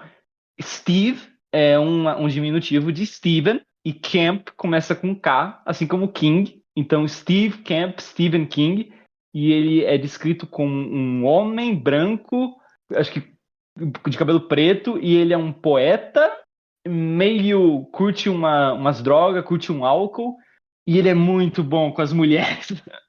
E eu adoro quando o King faz isso, que eu acho muito engraçado.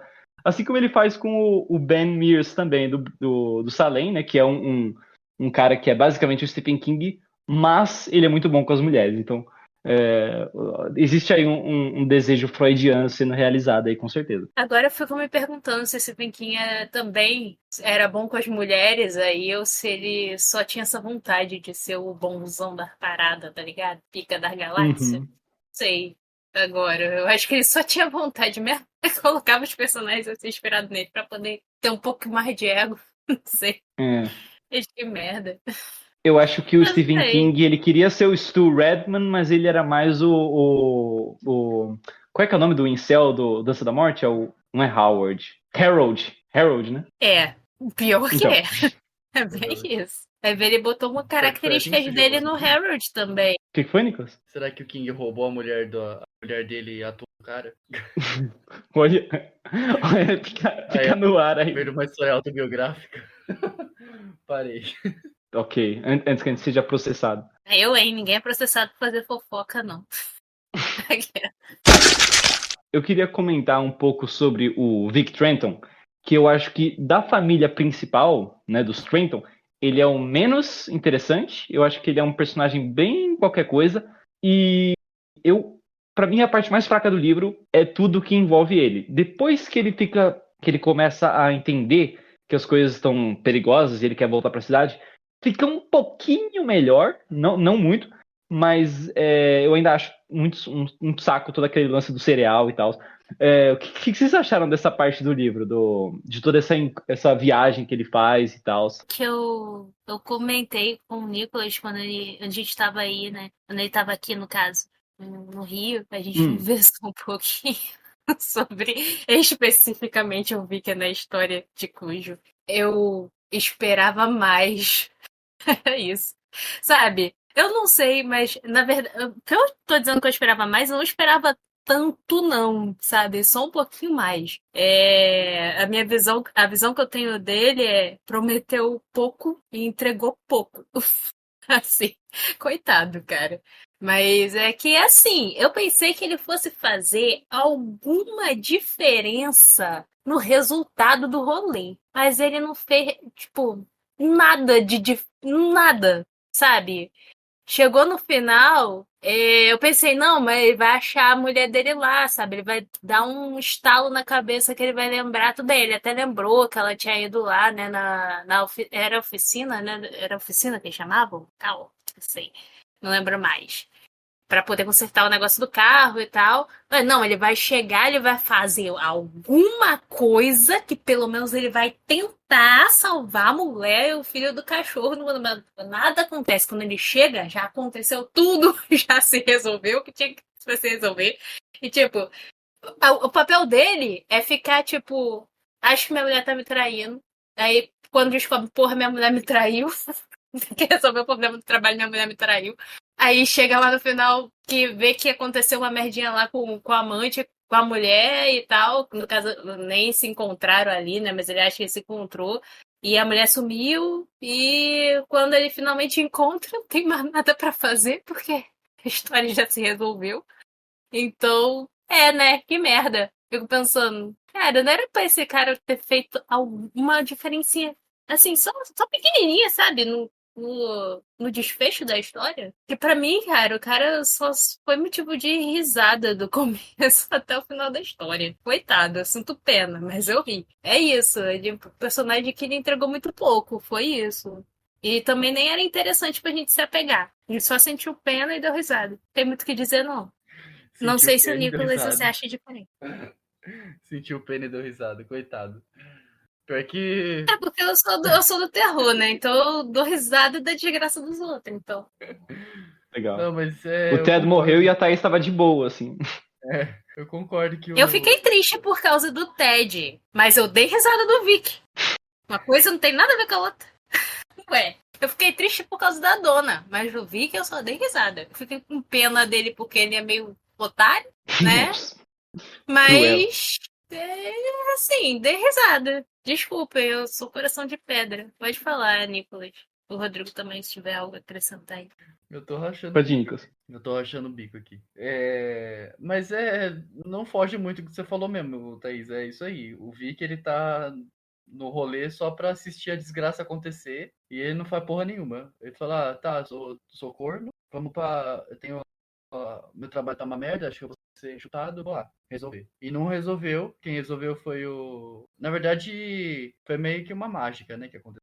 Que ele tava lá, prestes a reunião com o chefão, aí ele volta, porque tá preocupado com a esposa, não sei o quê. Aí o lance lá, os caras falam, não, a gente vai estender por mais 2 anos. E eles não precisaram fazer nada, né? Fizeram todo um planejamento lá, não, a gente vai falar isso, vai falar aquilo, porque isso, porque aquilo, não sei o que lá, não sei o que lá. E não precisou, na verdade, né? Porque os caras só aceitaram, falaram, não, tá bom, a gente mantém você mais 2 anos. Então nem o trabalho dele ele resolveu. Ele só tá no livro porque o Ted precisava de um pai, sei lá. Alguma coisa assim. Porque, cara, ele é a contemplação do caos, assim, né? Tipo, a vida dele ruim, dele falar, tá bom. Minha vida tá destruída, né? Tá bom, é isso aí. Vamos seguindo. Eu achei que a Thaís resumiu muito bem o lance da inutilidade da missão do Viking voltar para casa. Me lembra muito até aquela missão final. No momento em que o Dança da Morte começa a ir por água abaixo, vocês lembram que tinha a galera de Las Vegas e a galera da Zona Franca, acho que chamava, né? E aí eles enviam a galera, os faroestes, os cowboys, para irem na missão de salvar o mundo e tal, e todo aquele hype. Aí chega no final, o King resolve a treta em Las Vegas de uma forma que não envolve os personagens, e aí eles morrem. Um deles não morre, né? Mas aí fica a impressão, ok, se eles não fossem lá, meio que a história ia terminar do mesmo jeito, então meio que todo o esforço deles foi inútil, né? E dá muito essa impressão. Eu lembro de comentar que tem todo um período do livro, e isso é outra coisa, né? Porque dá a impressão que todo mundo em Cúdio é iluminado, né? Tem a iluminação de prever o futuro e pressentimentos e tal, porque até dá ainda a impressão que o Tez tem um pouquinho disso no começo pelo negócio do armário, mas a Donna também parece ter um pouquinho disso quando ela sente algo talvez sobrenatural no Cúdio, e o Vic também sente isso quando ele começa a suspeitar que alguma coisa aconteceu com a família. E também tem aquele outro menino que a gente esqueceu completamente de comentar, da outra família, que parece ter um pressentimento de que o Cúdio tá doente, né? Ele tá preocupado com o Cúdio. E meio que não dá em nada isso, porque no momento que o Vic começa a querer ir pra casa, vira o núcleo dele, da história, vira uma investigação, né? Porque primeiro ele suspeita que a dona tá traindo ele de novo, né? E por isso que ela não tá respondendo as chamadas. Depois que ele chega em casa e encontra a cama gozada, porque sim, eu tenho que citar isso várias vezes, porque me marcou. Ele começa a ficar preocupado porque ele acha que o Steve Camp sequestrou a família dele. E aí chega o xerife, né, da Zona Morte e tal. E tem todo esse lance da investigação, né? E tem um capítulo inteiro muito chato em que é o Vic e os policiais discutindo. Não, mas peraí. A picape da sua mulher estava estacionada não sei aonde. Se ela fosse sequestrada, estaria em casa. Mas não sei o que. Tipo, toda uma investigação, um negócio de Sherlock Holmes, que seria interessante se nós, leitores, já não soubéssemos que a Donna e o Ted estão na garagem do Joe Camber. Então, assim, por que eu tô acompanhando uma investigação que eu já sei a resposta, sabe? Não faz o menor... É uma perda de tempo completa, entendeu? Você não coloca uma investigação... Tipo, claro, faz sentido na história que os personagens estejam tentando descobrir o que aconteceu, porque eles não sabem. Mas como o leitor já sabe, você deveria poupar ele dessa informação toda e só ir direto ao ponto. Ok, no fim das contas, o Vic chegou à conclusão que eles não chegariam, não iam encontrar a família, e aí ele lembrou do negócio que o carro estava com problema, sabe? Isso devia ser o começo. No momento em que ele voltou para casa, ele deveria ter pensado nisso, sabe? Então, para mim, tem toda essa enrolação. E esse é o motivo principal de eu não gostar do arco do Vic. Mas também isso me irrita ainda mais. É aquele negócio que eu esqueci de falar no começo do livro, que é a cena em que aquela menina aleatória vomita sangue. Sangue não, né? Uma coisa vermelha, né? Porque a gente nem falou disso, né? Mas uma das tretas secundárias é que o cereal da marca que o Vic trabalha tem um tipo de corante que está fazendo as crianças vomitarem vermelho e os pais estão preocupados achando que é sangue. Essa parte da história realmente, nem com o lance da metáfora dá para justificar, porque não tem nada a ver com nada. E você me desculpe, cara, um dos primeiros capítulos do livro terminar com o cliffhanger de uma criança vomitando sangue e isso ser uma coisa completamente inconsequente, não significar uma morte ou uma doença, pra mim é só um truque barato, sabe? Então, pra mim, é uma das piores partes do livro, esse capítulo, e eu não perdoo. Isso eu não perdoo. Por isso que pra mim o Vic é o ponto mais fraco do livro. Eu tenho que concordar. É aquele clickbait, né? Que a gente cai na Feminino. pegadinha. Mas, na verdade, não, assim, o Stephen King ele faz tanto isso a gente já tá até acostumado. Eu já meio que me acostumei a coisas a situações que começam e não dão em nada e tipo, tá, mas é meio desagradável, porque se tivesse um encerramento decente, seria muito melhor. Ou então não começa, sabe? Pra quê pôr um bagulho desse? Não precisa. Basicamente, ali é Uhum. a questão da menina para dizer que teve um problema com a marca do negócio, do trabalho do Vicky. Tá, ninguém liga. Podia dar uma resumida. Sim. Isso daí. Aí já, assim, eu já tô habituada. Quando você comenta essas coisas, a gente percebe que tem muitas pontinhas, assim, de coisinhas que acontecem, não aconteceram não só nesse livro, mas que acontecem em alguns livros de Stephen King. Acho que todos têm alguma coisinha que acontece assim aleatoriamente, não dá em nada, que você fica meio Uhum. frustrado, mas depois de um tempo que você já tá habituado, você tá, já sei que.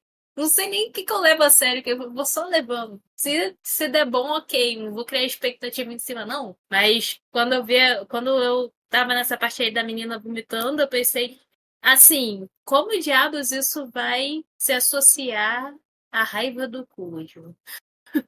Eu tava com essa esperança de que tivesse algum jeito ali de colocar e associar uma coisa na outra, mas não. Aí rola aquela esperança que deixa a gente frustrado, mas eu não fico mais tão bolada que eu já tô ligada que o Stephen King faz isso com alguma frequência. Então, tipo, Tem eu tô uma entrevista dele que eu assisti, onde outro caso em que ele está comentando como ele teve as ideias para as coisas, né? E ele comenta que a ideia para Cujo veio quando. Engraçado, ele não lembra de escrever o livro, mas lembra de ter tido a ideia. Que ele tinha uma moto, ele foi num mecânico muito parecido com o Joe Camber. Ele saiu e tinha um São Bernardo, saiu muito grande, muito raivoso.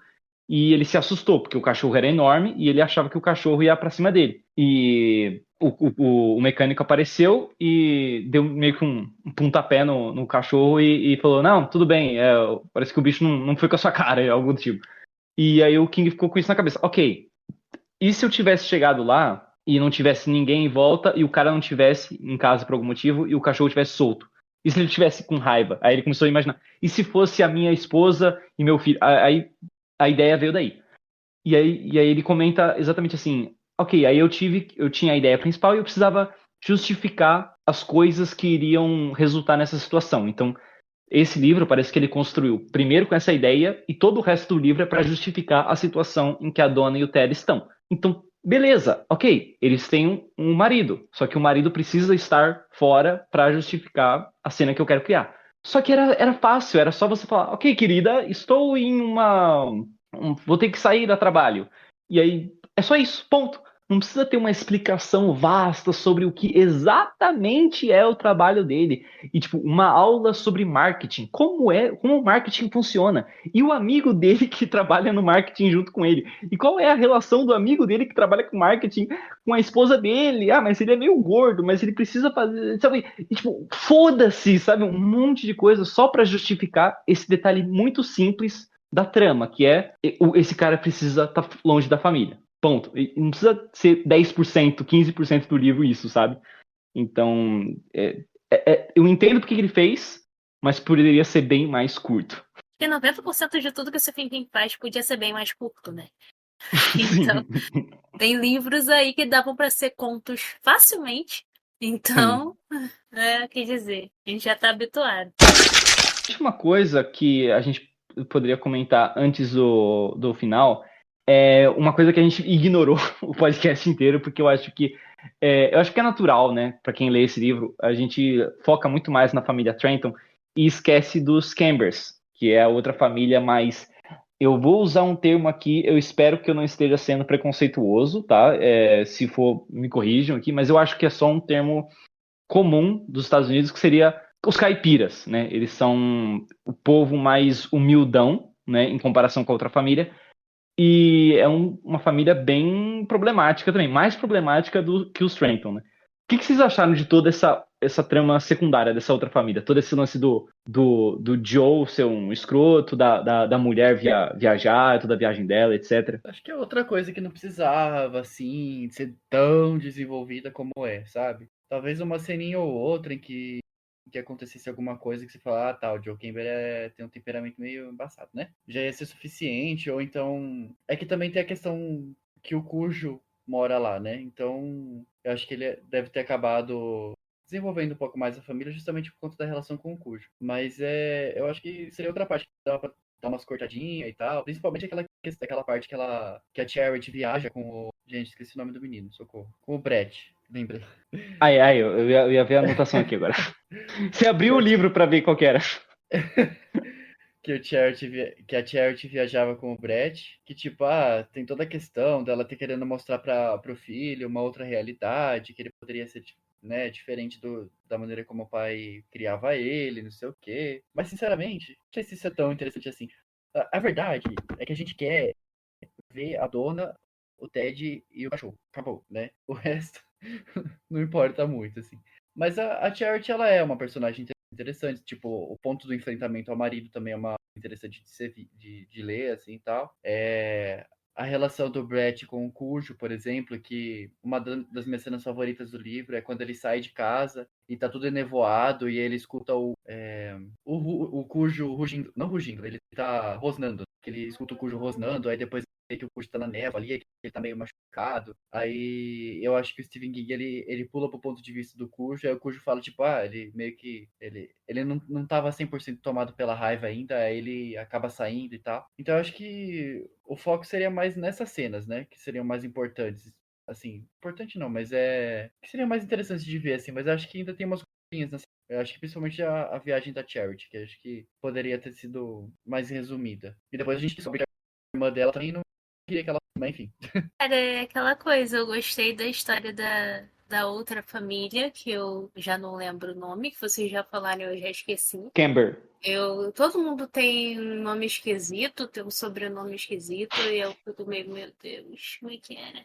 Enfim, eu gostei do conflito da casa de família ali, dessa família também. Mas é aquele mesmo problema de sempre, tá ligado? Não teve final pra encaixar, entendeu? No fim das contas, não deu em nada. Só a questão de ser a família que é a dona. Tipo, o Cujo mora com essa família. É a família que é dona do Cujo. Só isso. Mas nada. Porque eu acho que não é a questão do desenvolvimento da família que é chato em si.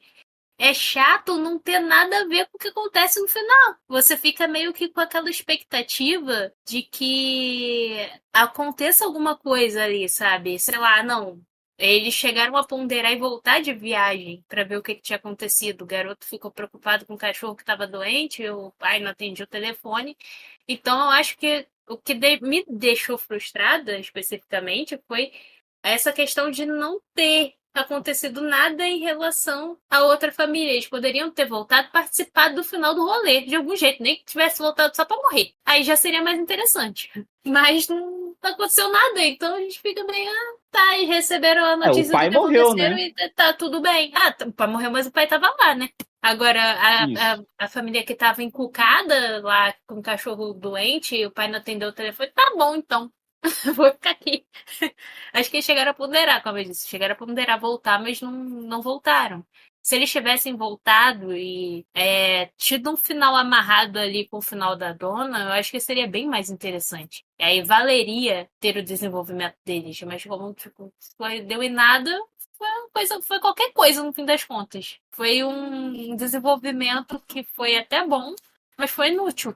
Serviu pra nada. Isso que deixa a gente frustrado. E eu acho que isso prejudica um pouco também, porque acho que a gente já chegou a conversar a respeito disso no quesito conto, não foi no quesito romance. Mas assim, dentro de um conto, por exemplo, que é uma dinâmica um pouco diferente, né? Que é uma coisa mais rápida, mas né, a gente não pode ter, por exemplo, divisão de perspectiva, porque isso quebra a atenção. A não ser que você saiba trabalhar, tipo, os dois núcleos, tensão nos dois núcleos. Aí já é outra coisa. Mas ficar pulando daqui pra ali, atrapalha muito. Eu acho que isso, o Cujo tem muito disso. É que a gente tá numa cena tensa lá, o cachorro tá arrebentando a porta. Ai, vamos ver o que a Charity e a irmã falando do lado. E o Brett... Nossa, sim. De meu ódio isso, olha. Nossa, cara, eu fiquei tipo, tá bom, tá. Para de falar Tá sobre falando... isso, volta lá. falando sobre contos, mas tem uma coisa que eu odeio com todas as minhas forças. É quando o autor ele tem aquela vibe do gancho no final do capítulo. Vai fazer o capítulo acabar de um jeito que tu fica desesperado pra ler o outro, porque acabou com o cachorro de boca aberta, sei lá, com a criança com a cabeça dentro da boca do cachorro, acabou o capítulo. Aí você, não, né? Não dá pra terminar assim, eu tenho que ver o que acontece, né? Vai morder, não vai morder, alguém vai matar ali, vai destroçar, alguém vai salvar? Não, tem que saber o que aconteceu. Aí não. Chega no outro capítulo, vamos contar a história do jornalista que viveu aqui, sei lá, 40 anos Ah, meu atrás. Deus! Caralho, cara. Que cara, tu quer fazer eu ficar com raiva. É tu terminar o capítulo numa porra de um gancho. Chega no outro, tu vai contar a história aleatória de alguém que não te interessa. Pelo menos não te interessa nesse momento. Cara, eu odeio isso. Odeio com todas as minhas forças. Eu acho que todo leitor odeia isso, né? Eu gosto muito de ganchos, eu gosto de terminar, eu gosto de usar esse recurso, você terminar o capítulo com gancho, eu gosto de ler capítulos que terminam com gancho, eu gosto dessa coisa de você precisar ler logo outro capítulo, sabe, te deixa entretido. Mas, cara, tu fazer uma parada dessa depois de um gancho é assim, a faca no coração do leitor, tu não tem nenhum amor pelo teu leitor, né? Realmente, você não é afeiçoado. Cara, serinho. Pelo amor de Eu Deus. acho que a versão máxima, o exemplo supremo disso é nos livros do Game of Thrones, em que cada um dos livros tem, tipo, 800 páginas, né? E o volume 3 termina com o Tyrion, que é um dos personagens mais queridos, né? A vida dele mudando completamente, e aí, tipo, eu não vou dar spoiler, né? Mas o ápice da história dele, tipo, tudo mudou agora, meu Deus, ele vai pra outro lugar, outras pessoas, tudo diferente. Aí o quarto livro inteiro, o Tyrion não aparece. E é tipo, 800 páginas sobre outras coisas pra você chegar no quinto livro pra você saber o que aconteceu com ele. Então, tipo, é isso que você tá falando, só que ao quadrado, sabe? A 10ª potência. Eu comecei a ler o comecinho do primeiro livro e eu pensei assim, não é pra mim. Mas agora com essa informação aí, eu acho que eu não quero tentar mesmo não, sabe? Que eu tenho os livros aqui, mas eu assim, acho que eu não me atrevo. Eu não consigo. Fico muito nervosa com esse tipo de coisa. Imagina um livro inteiro pular aquilo que tu quer ver. Acho que é de, sei Sim. lá, cara, você vai querer viajar o mundo pra ir atrás do autor e tacar o livro na cara dele, que do tamanho desse livro é capaz de te matar ainda. E ainda ser preso por agressão ao velho. Não, as pessoas estão querendo fazer isso mesmo porque o livro 6 não sai tem 13 anos. Então, tipo, de boa. Não é só por isso. Enfim, né? Ainda falando da quebra de perspectiva, né, da troca de perspectiva, que as cenas dos Uhum. policiais é insuportável, gente. Eles fazendo mó Uhum. catagema, assim, não, porque aconteceu isso, porque eu tenho certeza que aconteceu aquilo, não sei o que lá. A dona lá morrendo lá, pegando fogo dentro do carro, o Cujo arrebentando a porta e eles lá pensando assim, ai, manda não sei quem pra não sei que lugar, manda o xerife Bannerman pra lá, não sei o que. Aí tem o carteiro que chega pra entregar a carta, aí ele fala assim, eu não preciso entregar na casa dos Camber porque eles foram viajar, então não precisa. Aí você fica tipo, puta que pariu, quem que vai entrar nessa porra pra salvar eles, sabe? Você fica nesse... Eu achava digno, pelo menos, o carteiro chegar lá para o Cujo matar o carteiro, sabe? Eu senti falta disso. O carteiro peidou. O carteiro, Cara! Sim, o carteiro tinha que ter sido eu não morto, acredito. pelo menos, gente. Como assim? Eu fiquei muito. Cara, assim, eu dei risada, na verdade, né? Mas, tipo, tá a cena lá, a dona e o Ted, desespero, máximo. Uma das cenas mais tensas que o King já escreveu. Tudo muito sério. Aí corta. Ah, então, esse carteiro que tá dando um rolê pela cidade, ele tinha problemas com gases, né? Ele não sabia exatamente o porquê, se é uma questão do estômago dele, se é alimentação. Ah, mas ele peida muito, e as pessoas ficam, tipo, mano, por que eu tô lendo isso, cara? E, tipo, são várias páginas sobre como esse carteiro peida. E, tipo, é muitas drogas, Stephen King, muitas drogas. Nossa, aí Eu você não fica sei nem naquela... se as drogas justificam, porque quando também não tem muita droga, né? Não tanta, que eu acho que a gente ainda não chegou na parte em que não tem droga, né? Assim, mas até quando tem menos, ele faz essas coisas, né? Então não sei se justifica, não, sinceramente. Sabe um exemplo que me ocorreu de uma versão muito melhor desse mesmo tipo de situação do mesmo autor, o Halloran, do Iluminado. Lembram do cara que também tinha a iluminação, assim como o Danny, e ele sente que algo sinistro vai acontecer no Hotel Overlook, e aí ele sai para fugir, para ajudar eles. Aquilo ali é é a mesma coisa que acontece aqui em Cujo, só que muito melhor executado, porque a gente, primeiro que não é uma investigação, né? O Halloran já sabe, ele já sente o que está acontecendo, então a gente não perde tempo acompanhando o Halloran, tentando se decidir se será que eles estão em perigo ou não. Tipo, a gente já sabe, então é só a viagem dele para lá e a tensão de saber se ele vai chegar lá a tempo ou não. Aqui tem a parte do Vic, tem toda a coisa da investigação com os policiais, que é uma perda de tempo, porque a gente já sabe o que está acontecendo de verdade, então é uma perda de tempo a gente teorizar sobre o que a gente sabe que não é.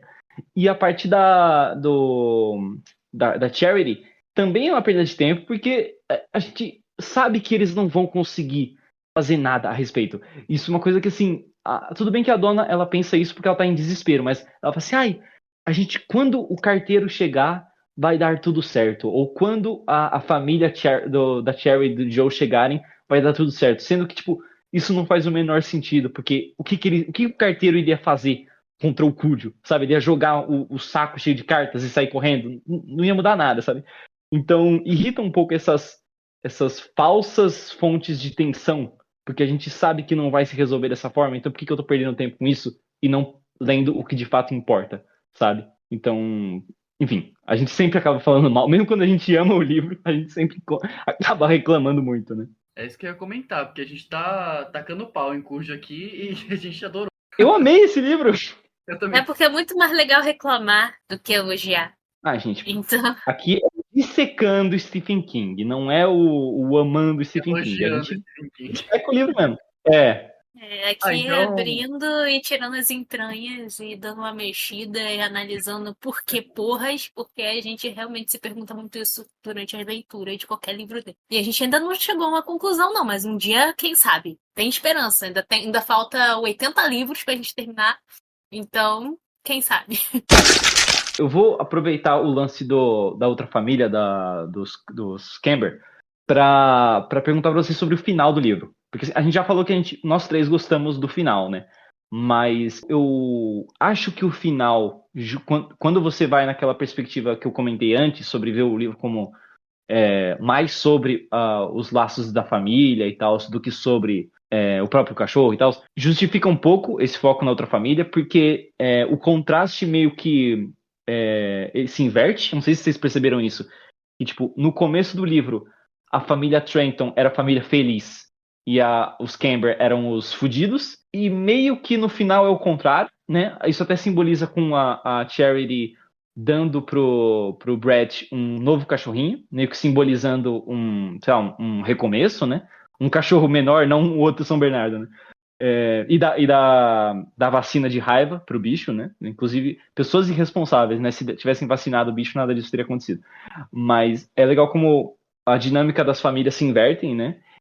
Uma termina em tragédia e a outra com um novo recomeço. E é meio cínico pensar que o recomeço da família implica o velho ter morrido, né? O Joe ter morrido, porque era ele que estava causando toda a treta lá. Mas o que vocês acharam desse final agridoce, né? Em que parte dos personagens tem um futuro um pouco melhor pela frente, enquanto os outros estão em tragédia completa? Gostei, mas assim, eu teria colocado mais mortes. Assim, Cara, a minha morreu uma reclamação. criança de 4 anos! Exatamente, morreu uma criança de 4 anos e sobrou uma família inteira ainda. Nossa. Meu Deus do céu. Sobrou gente demais. Aquela. Não, tinha que ter passado a faca de mais gente. Eu acho que faltou o porteiro, ó. O carteiro peidorreiro ser atacado, a família ter voltado e ter sido desgramenta ali a situação deles também. Eu não gosto muito de final feliz, né? Quando eu faço. Ok. Então, assim, eu acho que no fim das contas, a família.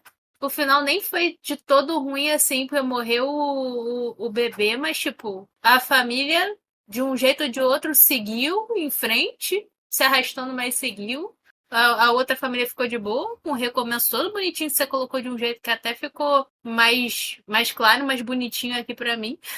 Então, no fim das contas, o final nem foi de todo ruim, sabe? Nem considero um final trágico, não, sabe? Poderia ter sido muito pior. Real. Mas ao mesmo tempo eu gostei do final. Eu tô aceitando o que o Stephen King fez. Tá bom. Mas eu acho que tinha que ter morrido mais gente. Não foi perfeito o final. Podia ter morrido mais gente, mas gostei. Assim, vamos deixar bem claro que eu fiquei triste pelo bebê ter morrido, eu não esperava. Uma das coisas que eu comentei com o Nicolas, porque eu terminei mais cedo que todo mundo, então quando chegou no momento que todo mundo terminou, eu já não tinha mais o que comentar. Acho que a gente tinha perdido a vibe. Mas quando eu terminei, eu falei, gente, poxa, eu não esperava que o bebê fosse morrer, sabe? Fiquei meio assim. Mas o resto da família podia morrer, sabe? Já que o bebê morreu, por que não morreu todo mundo logo? Por que não voltou ali pra morrer? Pra tentar solucionar o problema e depois morrer? E não conseguir morrer? Seria muito mais legal. Mas tudo bem, eu gostei do final, do jeito que tá. Do jeito que ficou. Melhor. A Thaís, ela escreve muitas histórias cheias de gore e coisas nesse sentido. Então, Uhum. um livro em que tem um cachorro matando gente, dilacerando gargantas, é um prato cheio para ela. E com certeza ela ia aumentar o número de mortes, ia aumentar o número de gore e ia deixar o livro sangue assim escorrendo das páginas. Era mais ou menos isso que eu tava Pode comentando. ter certeza que se esse livro fosse meu, pumba, se alguém me desse esse plot pra eu fazer, o livro já ia começar com o cachorro rasgando uma garganta. Ia começar assim, ia ser o primeiro parágrafo. Ia ser assim. Aí depois, já que tem que contar a história, se fosse uma coisa muito. Estivesse ali no pacote contar a história da família, ia começar assim pra depois voltar e contar o que aconteceu. Que eu ia fazer questão de começar assim. E o final, com certeza, eu ia matar a maior parte, 90%. Eu acho que 100% já é um pouco demais, né? Mas 90% do rolê, com certeza, eu só queria trazer gente de fora, que nem o cara trouxe o carteiro, eu ia trazer gente de fora pra morrer também. Com certeza. 90% de Castle Rock, você quer dizer? Aquela pessoa que tá ali passando aleatoriamente, mas eu só tava andando de bicicleta. Pô, cadê pro questão? Isso. Vai acontecer esse tipo de coisa. Mas tudo bem, não é o meu livro, então eu aceito, sabe? Tá tudo bem, eu gostei do final. Porém, podia ter morrido mais gente, mas tudo bem, fazer o quê? Acontece, né? É legal que Mas eu falo essas coisas, as pessoas chegam lá na editora Pendragon achando que Du é isso aí, sabe? Mas Du não é uma Eu tô na história de expectativa terror, de que, sabe? Eu queria do deixar se isso bem fosse claro. Hellraiser, sabe? Que não é uma história de terror. Acho que eu já falei isso várias vezes. Eu tenho que fazer igual a Pri fez, sabe? Colocar aqui a história do destinatário não é uma história de terror. Porque, assim, se vocês chegarem com a ideia de que é uma história de terror, vocês vão se frustrar um pouquinho. Mas tudo bem. A gente vê o que dá. É isso.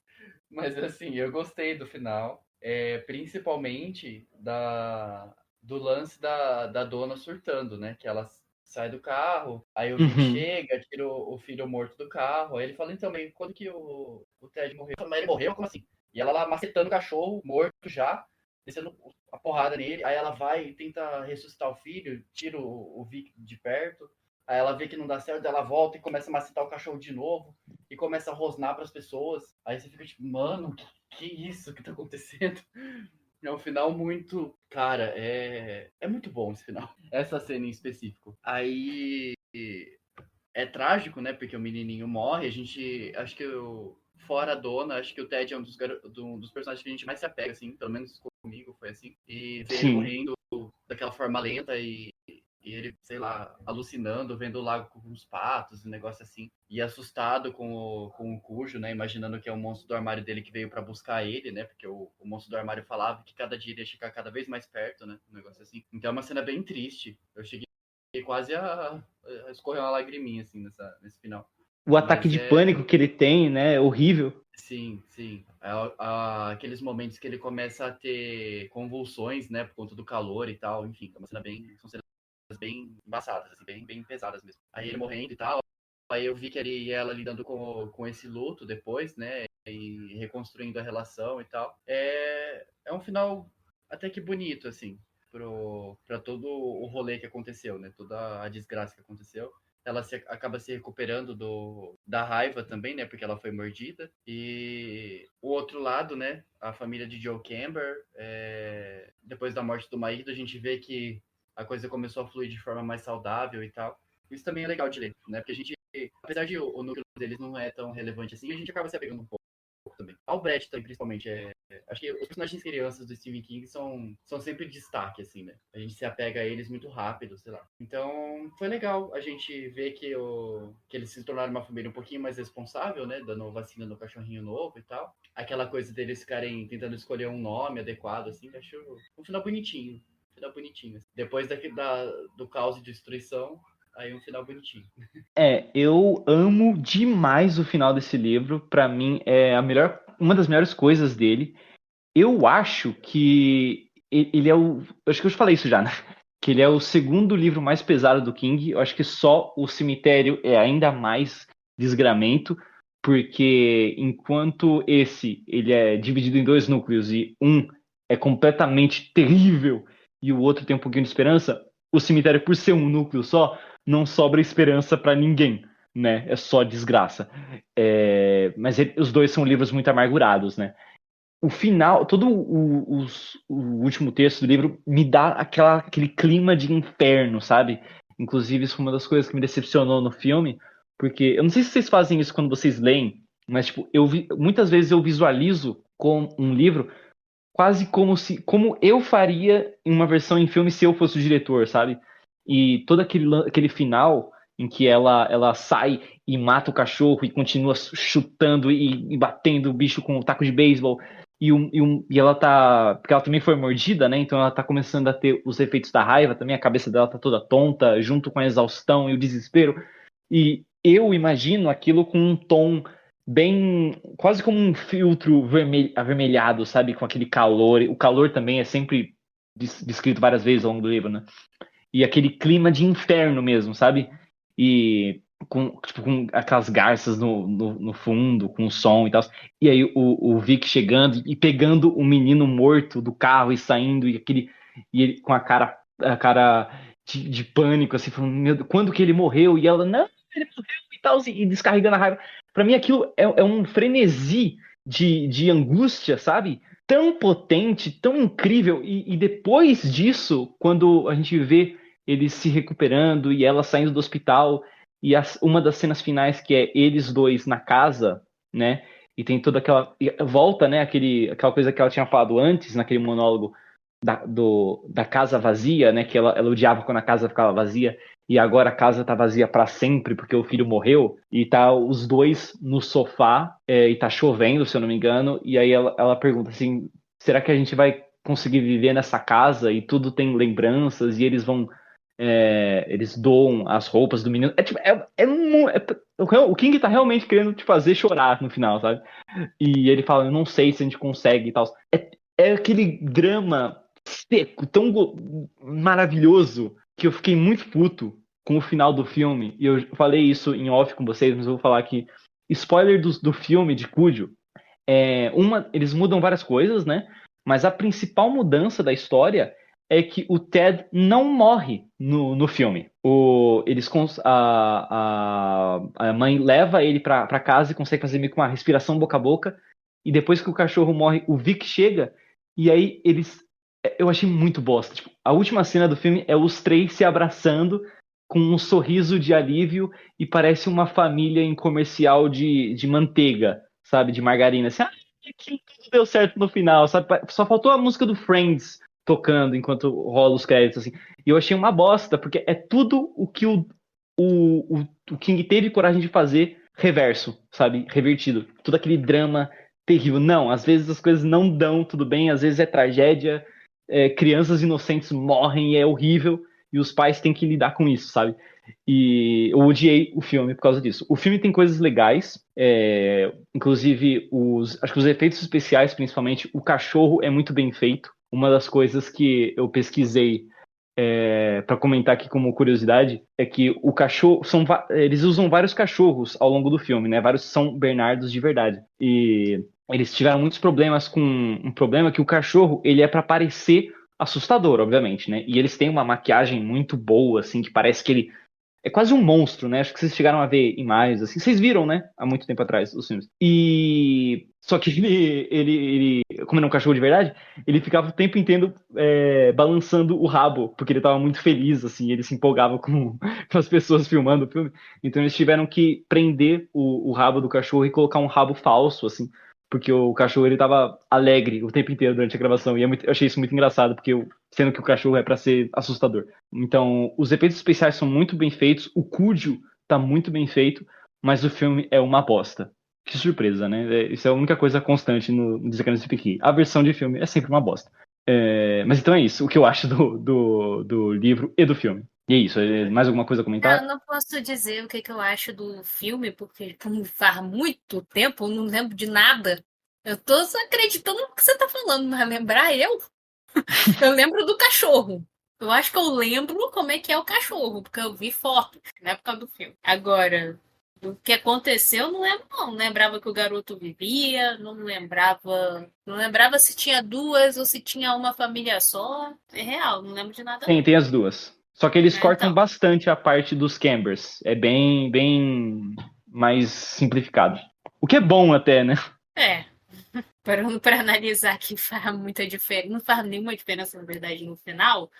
Quem sobrevive ali, tirando o cara, né, que já tá em casa, tá tudo bem. Acho que não interfere em nada, não. Mas eu fiquei com um pouquinho de dó de saber que o cachorro tava feliz e que tiveram que prender o rabo do cachorro. Vocês falando de eu ter ficado triste pelo bebê, eu também fiquei triste pelo cachorro. Porque o cachorro também tem culpa de nada de ter pego raiva. Então, A cena do final em que acho que o finalzinho do livro, né? Vale-se dizer, Cúdio era um bom menino e ele não quis fazer mal a ninguém. Aí, tipo, porra, cara, eu já tô triste, né? Aí eu nessa fiquei pra com piorar. pena do cachorro real. Eu fiquei com pena mesmo. Então, teve momentos que eu posso ter torcido pelo cachorro? Posso. Acho que não. Nossa. É porque, assim, animais sempre vão estar à frente, assim. Não tenho o que dizer, não. Eu sempre vou estar a favor dos animais. Sim, inclusive, nesse mesmo vídeo do Stephen King que eu comentei, em que ele deu spoiler, ele comenta uma história muito engraçada que ele lembra que quando ele lançou, no mesmo trecho em que ele dá o spoiler, né? Ele fala assim, quando eu escrevi Cúdio, eu recebi muitas cartas de pessoas revoltadíssimas, reclamando, como você pôde matar aquele menininho indefeso? Você é um monstro, né? E aí ele falou, mas esse menino ele é fictício, eu não matei ninguém. E as pessoas ficaram revoltadas. Só que alguns anos antes, ele recebeu muito mais cartas de pessoas revoltadas pela cena do Zona Morta, quando o Greg Stilson mata um cachorro, chutando ele até a morte, lembra? Que é o começo daquele livro. E aí ele falou, pô, é engraçado, né? As pessoas se importam com cachorros mais do que com crianças, né? Eu me importo muito com cachorros e gatos dentro das histórias e na vida real, obviamente. Então, eu não tenho muito o que dizer, não. Assim, eu me importo com as crianças também. Os adultos eu não ligo muito, não, sabe? Mas enfim, né, gente? Me julguem. Eu acho que uma hora o programa pode acabar tombando pelas coisas que eu falo. Muito bem, amigos. Esse foi o nosso Dissecando Stephen King sobre Cúdio. O nosso próximo episódio será sobre O Concorrente, que é mais uma obra do Richard Bachman. Expectativa? Alguma coisa que vocês gostariam de falar sobre esse livro? A expectativa não tá alta, não. Expectativa altíssima. Zero interesse em ler o Concorrente. Ele não é tão ruim quanto a outra estrada, mas se a gente falar que ele é bom, também é pesado. Eu acho que não cabe, não. Nicolas tentando ser legal. Olha, pior do que a autoestrada não é, não. Nossa.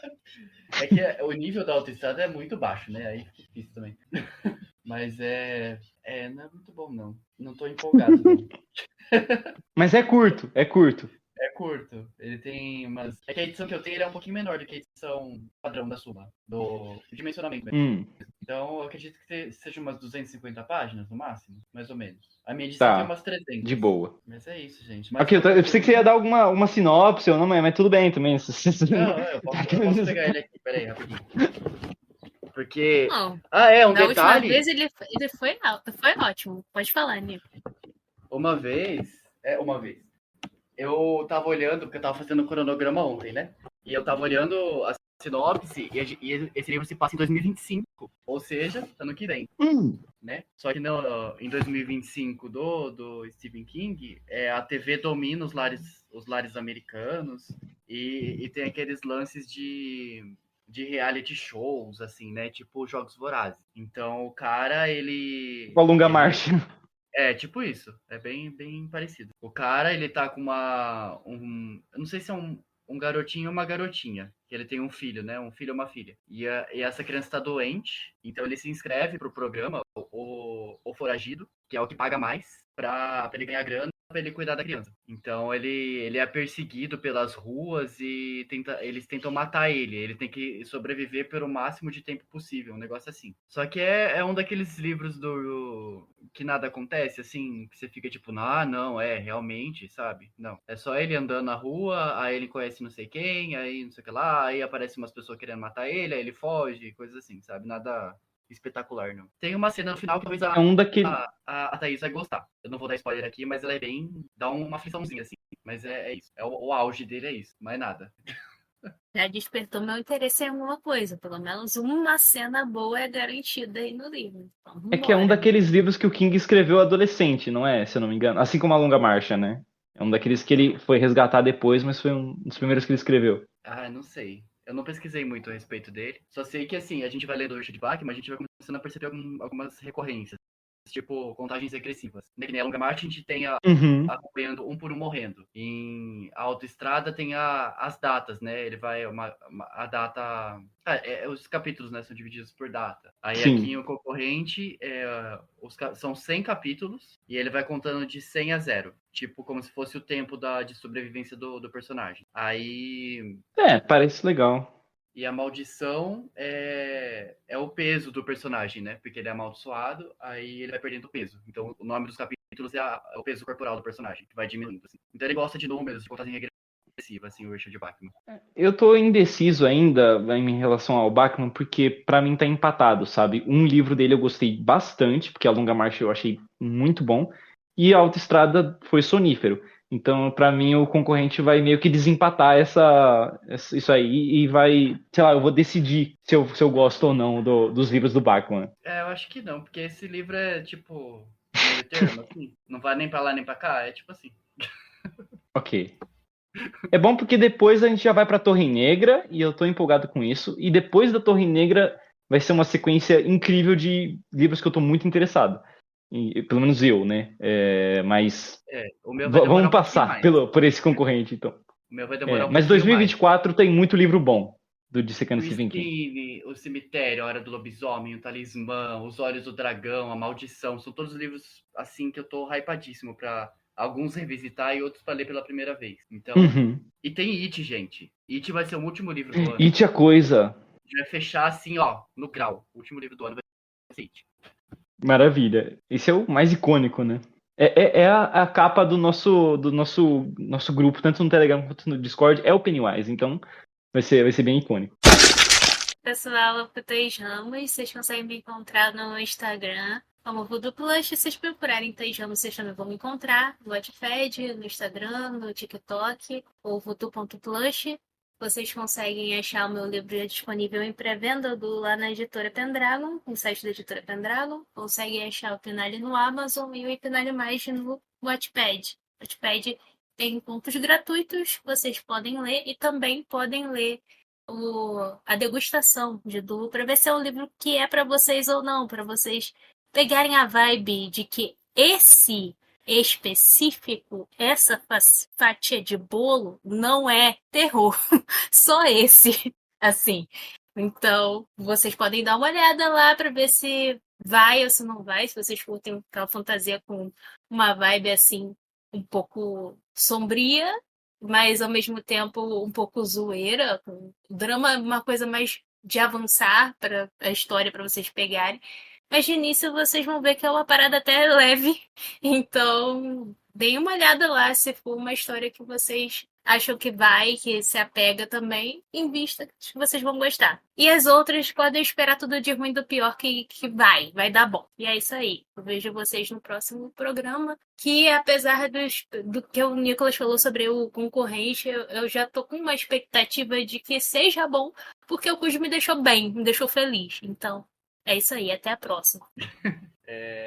Eu fui Nicolas Pérez, autor de Entre Sonhos e Pesadelos. Vocês podem me encontrar no Instagram com @nick.perezautor. Lá eu estou postando algumas atualizações aí a respeito do meu livro, sobre o nosso programa do Dissecando aqui, alguns contos que eu vou espalhando aí pelas antologias. Inclusive, se vocês quiserem dar uma olhadinha lá, tem a antologia Mausoléu do Dragão, em que tem contos meus, um conto meu, um conto do Rodrigo, um conto da Thaís Ramos. A gente tem mais projetinhos aí por vir relacionado a contos aí nossos. Então fiquem atentos, né? Dá uma olhadinha lá, que o livro tá muito show, tá muito bonito. Tá em breve aí vai ter uma edição física, então, que tá maravilhosa. Então fiquem atentos aí. É isso aí. Até a próxima, gente, com o concorrente, né? É isso, obrigado por ouvirem. Eu fui o Rodrigo Araújo.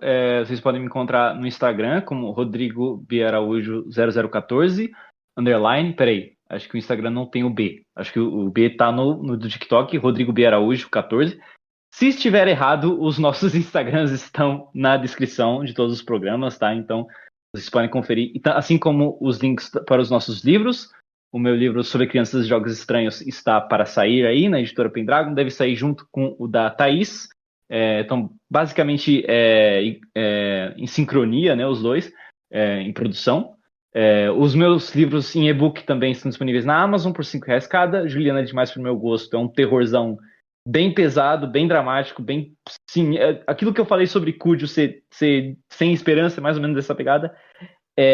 Um Arte Primavera e uma Noite de Verão é um romance mais dramático também, os dois na Amazon. E se você gosta do que a gente faz aqui, vocês podem ouvir a gente também, ainda no Spotify, no podcast da Editora Pendragon, o Pencast, que a gente faz reviews, assim como essas aqui, dos livros dos nossos amigos leitores, beleza? E acompanhem a gente. Se você quiser comentar alguma coisa, comentar sobre como a gente está errado, a nossa opinião é horrível, você pode mandar e-mail para lendonoescuro14@gmail.com. Se o e-mail estiver errado, também está na descrição para você conferir. A gente adoraria ler aqui comentários que vocês façam, vocês que acompanham a gente, beleza? E a gente se vê falando sobre concorrente e depois a Torre Negra, beleza? Então, muito boa noite. All that for a writer. You guys don't get out much, do you?